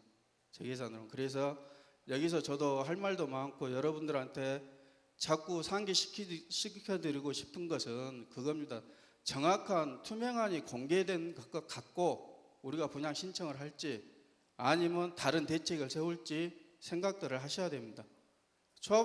조합장이 그 비례율이나 우리 땅 갖고 판 금액을 얼마를 사고 얼마를 팔아서 얼마 이익이 있는지 공개도 안 한 상태에서 부담금을 매긴다는 것은 그건 잘못된 것입니다. 예, 이제 그렇죠. 나중에 그 이익금이 어떻게 흘러가느냐에 따라서 배임이고 이제 그런 이제 뭐 처벌 조항이 나오겠죠. 근데 이제 아직까지는 그 사람이 뭐 돈 갖다 쓴 것도 없고 어떤 행위를 한 거 없기 때문에 뭐 그런 처벌은 할 수가 없을 뿐더러, 근데 이 사람들이 제가 작년에도 자꾸 이야기를 했습니다. 분양 신청하지 말아라, 하지 말아라. 먼저 공개해라. 비례를 공개 먼저 하고, 비례를 공개하지 않는 이상 조합원들한테 분양 신청 받는 것은 여러분들은 백지수표 쓰는 거나 다름없으니까 해야 하는 것이다, 조합원들을. 그것 때문에 이제 조합장하고 저하고 다툼도 많이 있었거든요. 근데 이제 아까도 목사님께서 말씀하셨는데 이 감정 평가 자체도 이제 잘못됐다고 하셨는데 그런 의구심이 생기는 부분은 많이 있습니다. 왜 그러냐면은 감정 평가 선정은 그렇게 잘못된 게 아닙니다. 절차라든가 이게 공식적으로 공고나 입찰로 해서 태평양하고 삼창이라는 회사가 선정이 됐는데, 이 태평양에 있는 예전에 호남지사장을 했고 지금 현재 거기 종사하는 박봉원 씨란 분이 우리 조합의 대의원입니다. 그러면은 그 문제점을 목사님도 지적하시고 북구청에서도 지적을 했습니다. 이게 도시주거와 환경정비법하고 조합 정관에도 나와 있지만은 조합 임원은 관여된 일을 할 수가 없습니다. 관여된 일을. 그러면은 당사자인 박봉호하고 김영환 조합장은 더 잘 알고 있었습니다. 그걸. 그러면 사전에 그런 의구심이라든가 그런 오해를 사기 위해서 정리를 하고 이 감정평가를 시작해야 되는데 무시하고 의도적으로 회피를 하고 시작했기 때문에 이 감정평가에 대해서 다 수긍도를 못 하신 겁니다. 못 하신 겁니다. 그래서 이제 제가 목사님한테도 여러 가지 이제 말씀도 드리고 조합원 여러분들도 그런 부분들을 명확하게 알고 가셔야 되니까 그것 때문에 우리 지금 감정평가라든가 이 자기부담금에 대해서 공개가 잘 안 되고 있는 겁니다. 공개가. 그러니까 자기부담금 제가 이제 칠판이 있었으면 좀 설명을 해드렸을 텐데 이것은 무시하셔야 됩니다. 무시하셔야 됩니다. 지금 우리한테 그 부담할 수 있는 금액이 아닙니다. 자기들 임의대로 책정한 금액입니다. 근데 이제 또 여기서 분양 신청을 안 하면 분양 신청 안 했다고 현금 청산자로 또 돌아갈 수 있거든요. 그러니까 4월 19일 안에 어떤 대책을 세우셔야 될 겁니다, 여러분들. 그 점만 아시고 제가 여기서 끝마치겠습니다.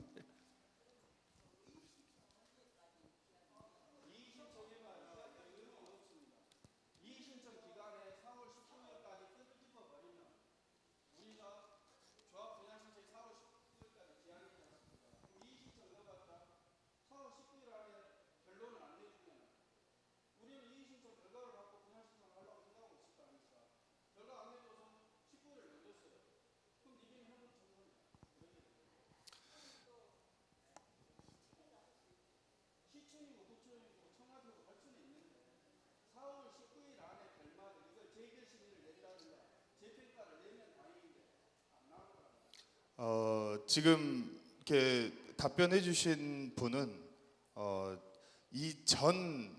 이전 저희 그 누문구역의 정비업체 KH 정비 사업이라는 업체 다 들어보셨죠?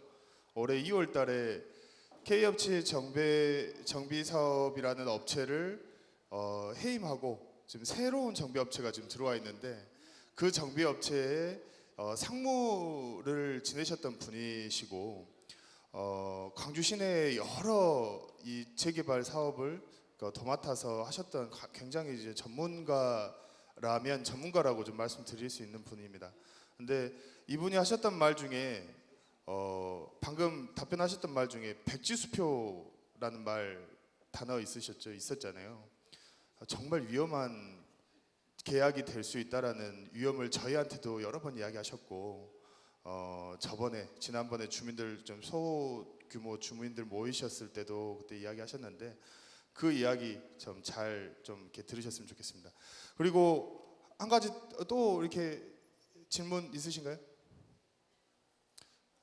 저기 그 생각하실 동안에 지금 어떤 분이 좀 적어주셨어요. 적어서 이제 질문을 좀 해주셨는데 정비구역 해제되면 조합원들 책임이 없냐? 저희가 작년에 1년 내내 이야기했던 게 매몰 비용이었습니다. 기억하시죠? 매몰 비용이 뭔지 아시죠? 이제는 매몰 비용은 정비구역이 해제가 되게 되고 조합이 해산되게 되면 지금까지 조합이 썼던 돈을 어떻게 할 것이냐, 이것을 조합원이 다 책임을 져야 되는 것이 아니냐라는 이게 책임져야 되는 돈이 매몰 비용이고, 실제로 서울이나 이런 곳은 매몰 비용이 1인당 뭐 몇 천만 원씩 이렇게 나와가지고 그 조합원들이 다 파산하게 되는 뭐 이런 게 조합 구역도 있었습니다. 근데 자세한 설명 목사님이 한번 해주시겠습니까? 목사님 잠깐 모셔다가 이 정비구역 해제됐을 때 이 매몰 비용 어떻게 될 것이냐에 대한 이야기 잠깐 들어볼 수 있도록 하겠습니다. 예, 구청에도 어저께 제가 구청에 들어가서 구청 과장님하고도 확인을 했고 다 했습니다. 그다음에 지난번에 우리가 구청에서 구청 직원들과 조합 임원들하고 우리하고 앉아서 얘기하면서 얘기를 했습니다. 관리처분총회, 여러분이 분양 신청하게 되면 관리처분총회에 들어갑니다. 관리처분총회에 들어가기 전까지의 모든 비용, 매몰 비용은 시공사와 조합이 책임지겠다. 그래서 조합장이 책임지겠다는 건 동영상도 있고, 거기에 대해서 구청도 지금 확인을 어저께 우리 들어가서 구청 4층에서 확인했을 때에 거기까지는 목사님 걱정 안 해도 됩니다 했습니다. 그러면은 이제 여러분이 분양 신청을 하고 난 다음에 관리처분총회에 들어갑니다. 관리처분총회에 들어가면 여러분 현금 청산하고 떠난 사람은 끝이에요. 돈 받고 갔으니까. 이제 남아있는 조합원들은 그 다음부터 그 전에 일어났던 돈, 그 다음부터 일어나는 모든 돈에 대해서는 조합으로 남으셔서 이 사업이 마무리될 때까지 책임져야 된다. 그 얘기를 제가 분명히 밝혀드립니다. 이해가 되셨습니까? 저희는 전국에서 유일하게 매몰 비용 책임이 없는 조합은 조합입니다. 저희가 사업 시행 인가 훨씬 전부터 누문희망제작소라는 비상대책위원회를 만들어서 저희가 지금까지 쌓아왔던 큰 결과물 중에 하나이기 때문에 그 걱정은 전혀 하지 않으셔도 됩니다. 그래서 감사합니다. 그런 부분이 있습니다. 그리고 또 질문 좀 받아볼게요. 혹시 질문 있지 않으세요? 저희 질문이 있으신 것 같은데. 질문 있지 않으세요? 예, 잠시만요. 조합원 정영민입니다. 궁금한 게 있어가지고요. 지금 정비조합 해제가 안 되고 이제 분양 신청을 4월 19일까지 받고 있지 않습니까? 아까 전에 목사님께서 말씀하신데 이제 분양 신청 자체를 안 하는 사람들이 여기 참석하신 분들이 많이 있을 거라고 생각하는데, 만약에 그 누문구역 희망제작소에서 향후 일정은 어떻게 되시고, 또 분양 신청을 하지 않게 되고 현금 청산으로만 해야 되는지, 계속 이렇게 투쟁을 해야 되는 건지, 그런 거에 대해서 좀 궁금하거든요. 아주 좋은 질문이셨던 것 같습니다.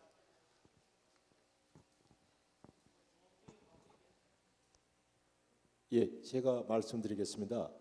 그 누문희망제작소는 1년 전부터 정비구역 해제를 목표로 지금까지 활동을 해왔었고, 이 이후에도 그 마찬가지 그렇게 유지할 생각을 가지고 있습니다. 분양 신청에 있어서도 그저께 이렇게 은광교회에서도 그 분양 신청하지 않는 걸로 결의를 마쳤다고 목사님한테 제가 들었었고, 이렇게 여기 있는 저도 마찬가지고 이렇게 분양 신청을 하지 않을 생각입니다. 그리고 이제 그 정비구역 해제를 위해서 진력을 다할 예정이고, 만일에 그러한 상황들이 저희의 의도와 다르지 않게 굴러갈 수도 있지 않겠습니까? 그런 상황이 된다고 하더라도 누문희망제작소 주위로 이렇게 모여서 같이 하신 분들과는 끝까지 운명 공동체라고 생각을 하고, 이렇게 어떤 모인 힘 자체가 협상력이고, 이렇기 때문에 그러한 일이 돼야 되지 않겠지만은 이렇게 똘똘 뭉쳐서 최대한의 우리 재산 가치를 업시키는 결과를 얻어낼 수 있다라고 생각하고 있습니다. 예, 제가 추가로 설명드리면 분양 신청을 안 하게 되면 그 이후로부터 조합은 자격 상실하는 거 맞습니다. 조합은 상실되는데 두 가지 설명을 드릴게요. 아까 제가 설명드렸지만 분양 신청을 하게 되면 이 사업이 끝날 때까지 내가 책임져야 되죠. 조합원으로 책임져 가야 돼요. 분양 신청 안 하면 지금 여러분에게 서준 돈 받고 나가겠습니까, 여러분? 안 나가죠. 버티죠. 그게 여러분 지금 유동임동 보시다시피 유동임동은 한 70가정 남았습니까? 남아있죠? 예? 150가정, 거의 전체 400몇 가정이죠, 그죠? 450인가 뭐 그런데 600가구에서 150 정도 남았는데 이분들이 지금 버티고 있으니까 사업 됩니까 안 됩니까? 안 되면 사업하려고 하면 어떻게 해야 되겠어요? 돈 더 줄 테니까 나가라 하겠죠. 예. 저는 뭐 이거는 제가 장담은 못합니다만은 최소한 지금 현재 여러분 손에 들려 있는 종전자산 평가 평당 제가 볼 때는 저도 우리 교회 준 거 가지고 나가겠어요 안 나가겠어요? 예. 그 다음에 여러분 어저께 광주시 조례에 뭐가 됐느냐면 10만 제곱미터 우리가 10만 제곱미터 넘습니다. 10만 제곱미터 이상이 되어지는 이런 재개발 단지에는 반드시 주민협의회를 거쳐서 재개발하도록 되어 있습니다. 이제는 관리처분 총회를 마쳤다 할지라도 주민협의체를 반드시 가도록 그렇게 되어 있습니다. 그렇게 되면 여러분 제가 얘기했죠. 제가 몇 년 남았다고요? 12년 9개월 남았습니다. 제가 12년 9개월 동안 제가 여기 있을게요. 이해가 됐습니까? 예. 그러면 여러분 생각해보세요. 지금 우리가 소송 대리인으로 들어가 있는 우리 조합원이 101명입니다. 은광교회 외 100입니다. 지금 법원에 지금 소송 가고 있는 사람이 3분의 1입니다. 3분의 1이 버티고 있으면 여러분 뭐 물론 명도 소송 걸고 뭐 하고 하겠죠. 예, 해보라 하세요. 대법원까지 갔다 오는 동안에 제가 13년 은퇴할 겁니다. 그 정도 이해하시면 될 것 같습니다. 그리고 제가 얘기죠. 정비구역 해제 동의가 제일 빠른 방법입니다. 해주시면 우리가 뭔가 하면 아까 제가 말해 그런 쪽으로 개발해 가도록 우리가 정부도 시청도 우리가 구청도 만나고 해서 갑니다. 제가 이런 얘기를 드리면 제가 장담하건데요. 구청과 시청을 만났을 때도 아까 제가 그 얘기했죠. 정비구역 해제 동의서 51%만 가져오십시오. 그러면 우리가 3개, 4개 정도 나누어서 소규모의 재개발을 하든지 아니면 도시 재생으로 가든지 해주겠습니다. 51% 들고 오세요. 그거 들고 오지 않은 이상은 우리는 어쩌지 못합니다. 그렇습니다. 그러면 우리가 해제 동의서를 51% 못 쓰면 우리는 이대로 재은퇴할 때까지 기다리시면 됩니다.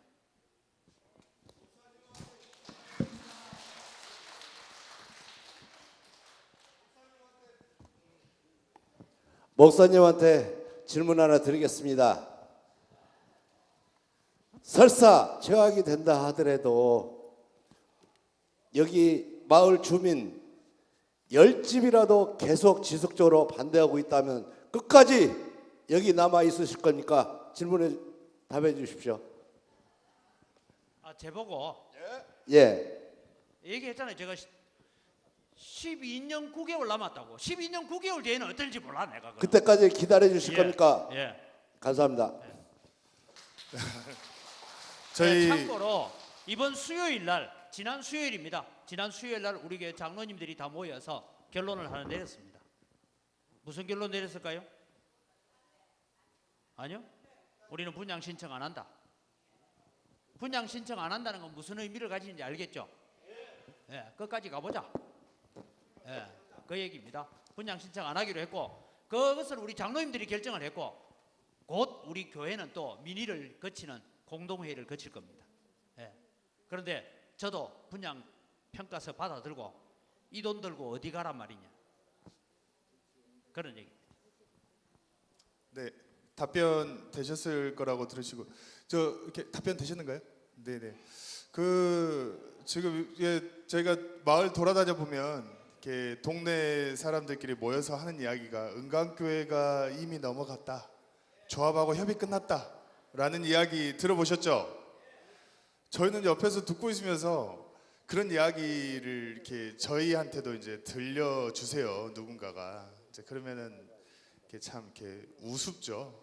이렇게 저희 은광교회 목사님뿐만이 아니고 은광교회 목사님은 개인이시지만 600명의 교인을 이렇게 교인과 같이 제가 전문 용어를 잘 모르겠어요. 이렇게 교인과 같이 생사를 지금 같이 하고 계시고 일주일에 2번씩 이렇게 저희 그 노문희망제작소 모여서 회의를 하고 구청을 찾아가고 시청을 찾아가고 광주 지역의 다른 재개발에 고통받고 있는 주민들을 만나고 이렇게 계속 희망을 주시고 이렇게 하고 계십니다.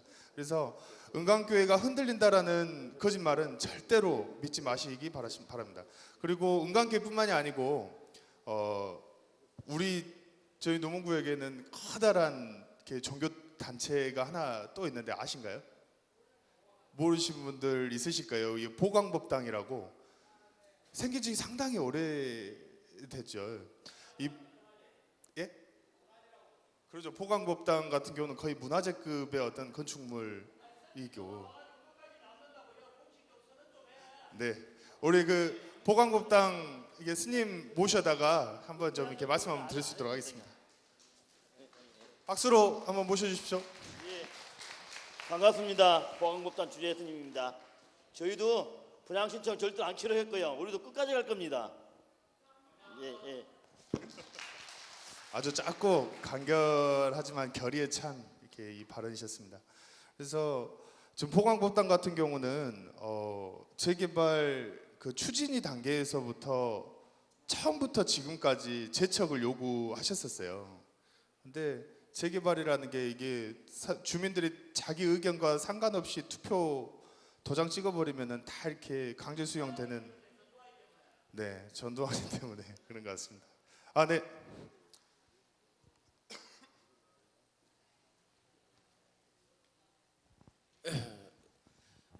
이 자리에 처음 뵙겠는데요.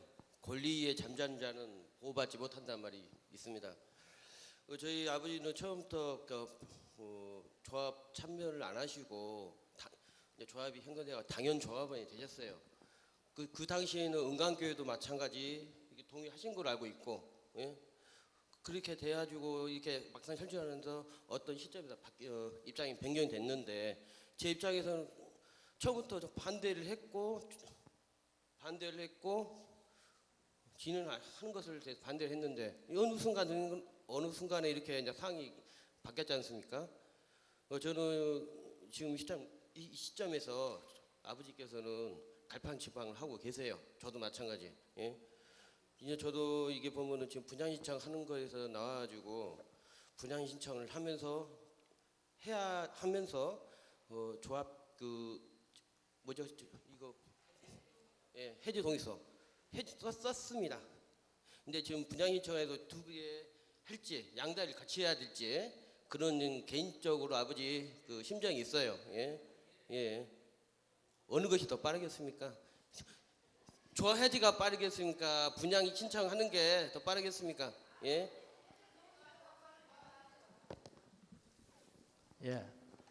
죄송하게 생각합니다. 우리 은광교회도 여러분 은광교회가 재개발 조합에 들어간 과정에 대한 자료를 보면 뭐가 나오냐면 조합 쪽에서 은광교회가 안 하면 여기는 공공사업이 안 됩니다.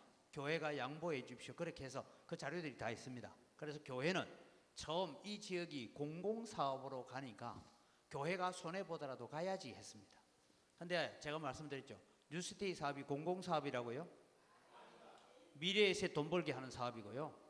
정부가 돈 벌게 하는 사업이기 때문에 제가 와서 그 다음에 이제 하나는 또 여기 대표자가 바뀌었습니다. 제가 온 지 이제 딱 2년하고 2달 됐습니다. 제가 와서 솔직히 말씀드리면 제가 와서 한 10월 달까지는 저도 빨리 이 재개발이 돼야 된다. 새벽마다 제가 그래 기도했습니다. 그런데 제가 2017년 11월 12일 날 아까 제가 책자를 하나 보여줬잖아요. 그 책자를 들고 제가 조합 총회하는 데 가서 제가 6가지 항목의 질문을 던졌습니다. 그 질문에 감사도 조합장도 어느 누구도 명확한 답을 못 줬어요. 그래서 제가 이거 문제가 있구나. 그러고부터 제가 도정법을 공부하기 시작했습니다. 그때 도정법 공부 처음 했어요. 그래 보니까 이 도정법은 도적법이구나. 그래서 제가 주민들이 찾아와서 목사님 비대위원장 좀 맡아주십시오 할 때 제가 그랬습니다. 제가 광주 온 지 얼마 되지도 않고 그리고 저는 목사로서 목회일이 바쁜데 제가 비대위원장 맡고 하는 건 제가 안 되겠습니다. 그러나 제가 우리 부목사님이 그 일에 도와주도록 하겠습니다 하고 했다가 지난 4월 이후에 희망제작소로 바뀌면서 공동대표를 하자. 그러면서 제가 공동대표를 맡았다는 거고 앞서 질문 하신 거에 제가 말씀드리죠. 지금 구청하고 시청하고 약속은 정비구역 해제 동의서 51%만 받아오면 해주겠다라고 약속이 되어 있습니다. 예, 왜냐하면 우리 누문구역이 지금 보통 시끄러운 데가 아닙니다. 아시죠? 어느 정도 시끄럽냐면 전국을 시끄럽게 만듭니다. 예, 시청을 시끄럽게 만듭니다. 그런 문제가 있어서 그 문제가 있고요. 그 다음에 분양 신청을 할 때는 아까 제가 말씀드렸죠. 이 사업이 보십시오. 한 지금 뭐 다른 분은 다 모르겠어요. 한 100집 정도가 여기서 끝까지 가자 하고 분양 신청을 안 하고 버티고 있다라고 생각하면 사업이 되겠습니까? 안 되겠습니까? 예, 되기야 되겠죠. 제 떠나고 나면 됩니다. 예, 제 떠나고 나면 되겠죠. 12년 9개월 뒤에 몰라요. 제 없으면 무너질 것 같아. 뭐 그때는 저 사모님 오래 살 것 같아. 그때까지 살아 있을지도 몰라. 그때는. 예, 그렇습니다. 그런 부분 하나 있고요. 그 다음에 분양 신청을 하게 되는 경우에는 앞서 제가 말씀드렸던 것처럼 그 이후로부터 발생되어지는 조합에 발생되는 금융비용이나 모든 비용에 대한 책임을 지고 가야 됩니다. 그 다음에 분양 신청 안 한 사람들은 끝까지 싸우는 게 뭡니까? 이 돈 받고 나는 못 나가겠다. 이 돈 받고 못 나가겠다. 그 얘기만 하고 있는 거예요. 딴 얘기 안 하는 거예요. 그러면 여러분 결국은 뭡니까? 어느 정도 주민협의체를 통해서 합의가 될 때까지는 이 사업이 정지되어 있습니다. 유동임동 보십시오. 사업 시행 인가까지 떨어졌어요. 인가 현수막 보셨죠? 사업 시행 인가 났는데도 불구하고 한 150가정이 지금 뭉쳐서 있으니까 지금 공사합니까? 못 합니까? 사업 시행 인가 난 지가 벌써 몇 달 됐죠? 관리 처분인가? 관리 처분 인가가 떨어진 지가 구청에서 인가가 떨어지면 바로 주민들 다 소개하고 소개령 내리고 지금 허물어야 되는데 집 하나 못 듣고 있어요 지금. 그래서 여러분 지금은 예전하고 좀 다른 건 사람이 살고 있는데도 와가 막 집 허물고 하지만 지금은 그렇지 못합니다. 그래서 저는 교회를 제 은퇴할 때까지 이런 상태의 재개발로 간다면 제가 지킬 겁니다. 그러면 어느 쪽이 빠르겠습니까? 예. 그 다음에 또 한 가지 제가 말씀드릴게요. 우리가 하나 기대하고 있는 것이 있습니다. 왜냐하면 법원이라는 것이 하도 재판을 늦게 하기 때문에 조합장 자격 부존재 확인 소송을 지난 10월 달에 넣었어요. 그런데 이제 3월 28일인가 1심이 이제 첫 번째 심리 엽니다. 이게 사람 환장하게 만들어요. 이게 여러분 정부가 하는 짓입니다. 왜냐? 소송은 하고 있다가 일은 다 진행돼 버리고, 그죠? 집 다 뜯어놓고는 지금 화정 2구역 보세요. 한 집만 남겨놓고 다 뜯었잖아요. 뜯었는데 재판에서 졌잖아요. 재판에서 정부가 진 거예요. 쉽게 말해 서구청입니까? 구청이 진 거예요. 예? 서구청 맞죠? 구청이 진 거예요. 그러니까 지금 이런 문제가 발생되어지는데 이제는 구청도 어떤 생각이냐 하면 이런 강력한 저항이 있으면 관리처분 인가를 합의를 다 해서 가져오느라 할 겁니다. 그러면 이게 세워라 내워라 가는 동안에 우리는 조합 설립 무효 확인 소송, 그 다음에 조합장 자격 임원 자격 부존재 확인 소송, 그 다음에 우리가 잘 알다시피 우리 앞서 나오셨던 우리 사모님 설명 잘 해주셨잖아요. 저분이 또 지금 걸어난 조금 있으면 뭐 누가 이거 차고 갈지 모르지만 일이 일어나면 여러분 검찰에서 기소 의견 떨어짐과 동시에 제가 알기에는 이번에 제가 오늘 내가 하나 봤는데 조합장도 공무원에 준한다 이래 돼 있대요. 예? 그러니까 공무원과 동등한 그렇게 처리돼요. 그럼 여러분 무슨 얘기냐면 기소 의견과 떨어짐과 동시에 직무 정지가 돼요. 그럼 이 일 되겠어요? 그런데 제가 알기에는 제가 지금 정보를 수집한 경우에는 현재 기소 의견으로 경찰에서 조사를 하고 검찰로 넘겼고 어떤 문제에 대해서 아직도 광수대에서 광역수사대에서 이런 문제를 더 심히 파고 있다 하는데 저도 잘 몰랐는데 이번에 서류를 보면서 제가 구청 직원, 시청 직원하고 야 이건 뭐냐 물어봤어요. 물어보니까 답은 안 가르쳐주고 뭐란지 알아요? 목사님 그런 것 가지고 고발하세요. 근데 고발하려니까 내가 뭘 알아요. 고발하자. 그런데 쉽게 말하면 그 말은 무슨 뜻이에요? 거기에 고발할 제목들이 있다 이 말이에요. 그래서 저도 이제 그런 걸 가지고 회계법인에 가서 자료를 가져가서 좀 해보려고 했어요. 그래서 우리가 지금 그 정보공개 청구에서 그냥 34억 돼 있어요. 어느 회사로 34억 간대요. 근데 뭐 한다고 34억 가느냐? 그러면은 그 34억에 대한 계약서 내놔라, 뭐 내놔라 이렇게 다 하면 이게 결국은 뭐 횡령이 될지 배임이 될지 빼돌린 돈이 될지 모르지만 하여튼 뭐 이런 일이 나올 거 아닙니까? 그럼 실제로 그렇게 갈 수 있는 돈인지 아닌지 제가 참고로 말씀드려요. 이번에 여러분 우리 감정평가하는 회사들마다 들으니까 한 회사당 5억씩 가져간다대. 그 얘기 들으셨죠? 저만 들은 거 아니잖아요. 그래서 태평양 바꾸고 다른 거 하자 하니까 다른 거 하나 더 오면 5억 더 줘야 됩니다. 뭐 이 얘기 하더라고요. 그래서 내가 이야 감정평가사 자격증이 있다는 게 이게 대단한 거구나 생각해요. 나도 하나 따놓을 걸 싶어요. 목사 자격증 가지고는 그런 거 안 주는데. 답변이 되신지 모르겠습니다. 혹시 제가 드린 답변에 충분한 이해가 된지 모르겠습니다. 예, 제가 설명은 그렇습니다. 분양 신청을 하면 이 분쟁이 끝날 때까지 책임을 지고 가셔야 돼요.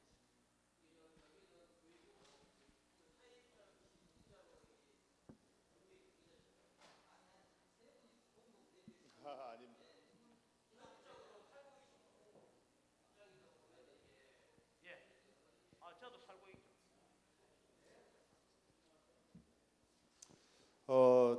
참고로 이렇게 지금 이렇게 어떤 다른 분이 또 질문을 좀 해주셨는데 정비구역 해제 동의서를 작성했다고 해서 어떤 이렇게 불이익을 받는 거 아니냐라는 질문도 이렇게 많이 좀 해주세요. 그런 불이익은 전혀 있을 수 없습니다. 이렇게 조합에서 그 명단을 알 수 있을 수도 없고요. 이거는 밀봉해서 저희들끼리도 서로 이렇게 내용을 공유하지 않는 부분들이 있어서 예, 제가 참고로 정비구역 해제 동의서를 쓰신 분 저도 모릅니다. 왜냐하면 3명의 법무팀만 알고 있습니다. 극비 보관합니다. 그래서 우리가 50%가 딱 넘으면 접수할 겁니다.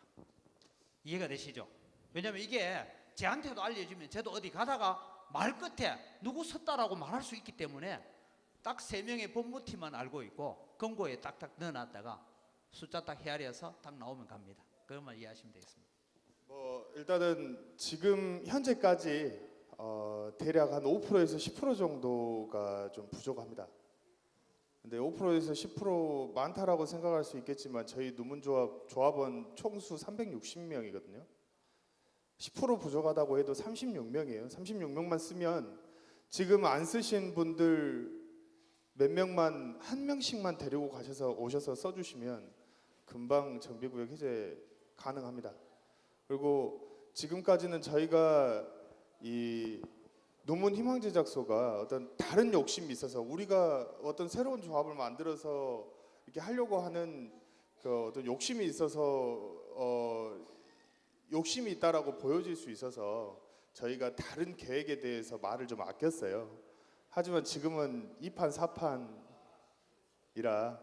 4판이라 저희도 이 정비구역이 해제가 되면 저희 거기서 해산되는 게 아니고 저희 끝까지 남아서 노문구역의 발전을 위해서 그리고 이 조합원들이 피눈물 흘리는 조합원들이 없도록 저희가 끝까지 이렇게 하려고 하고 있습니다. 그래서 질문 더 없으시면 여기서 마무리할까 하는데 혹시 이렇게 질문이 아니더라도 이 말 난 꼭 하고 싶다 한 분만 좀 받아서 네.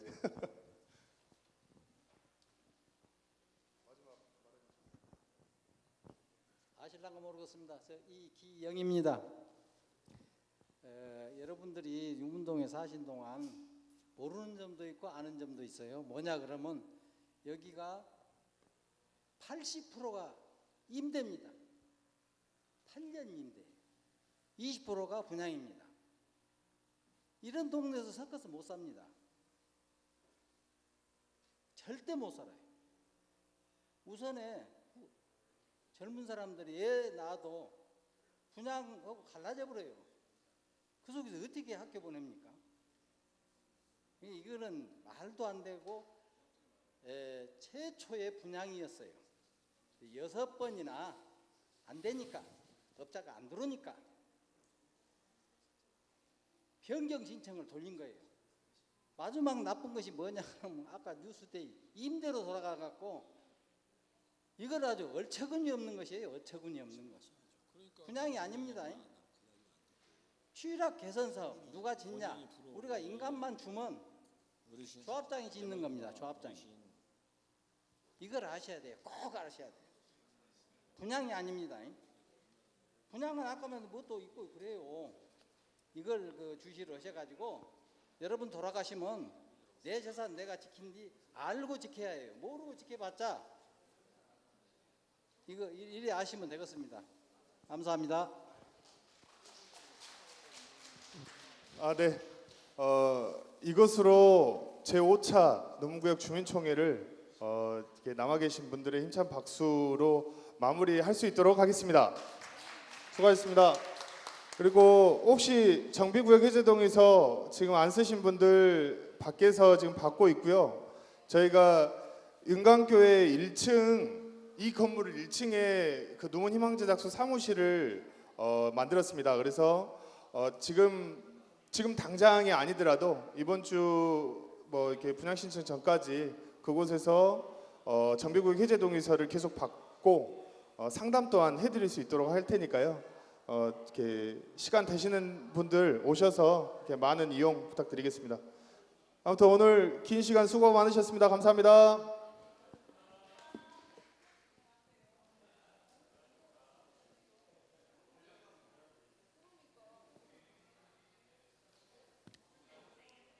생활환경권을 심각하게 침해하는 뉴스데이 사업은 재검토 수준의 판단이 필요하다고 봅니다. 지난달 국토교통부는 2017년 주거종합 계획을 통해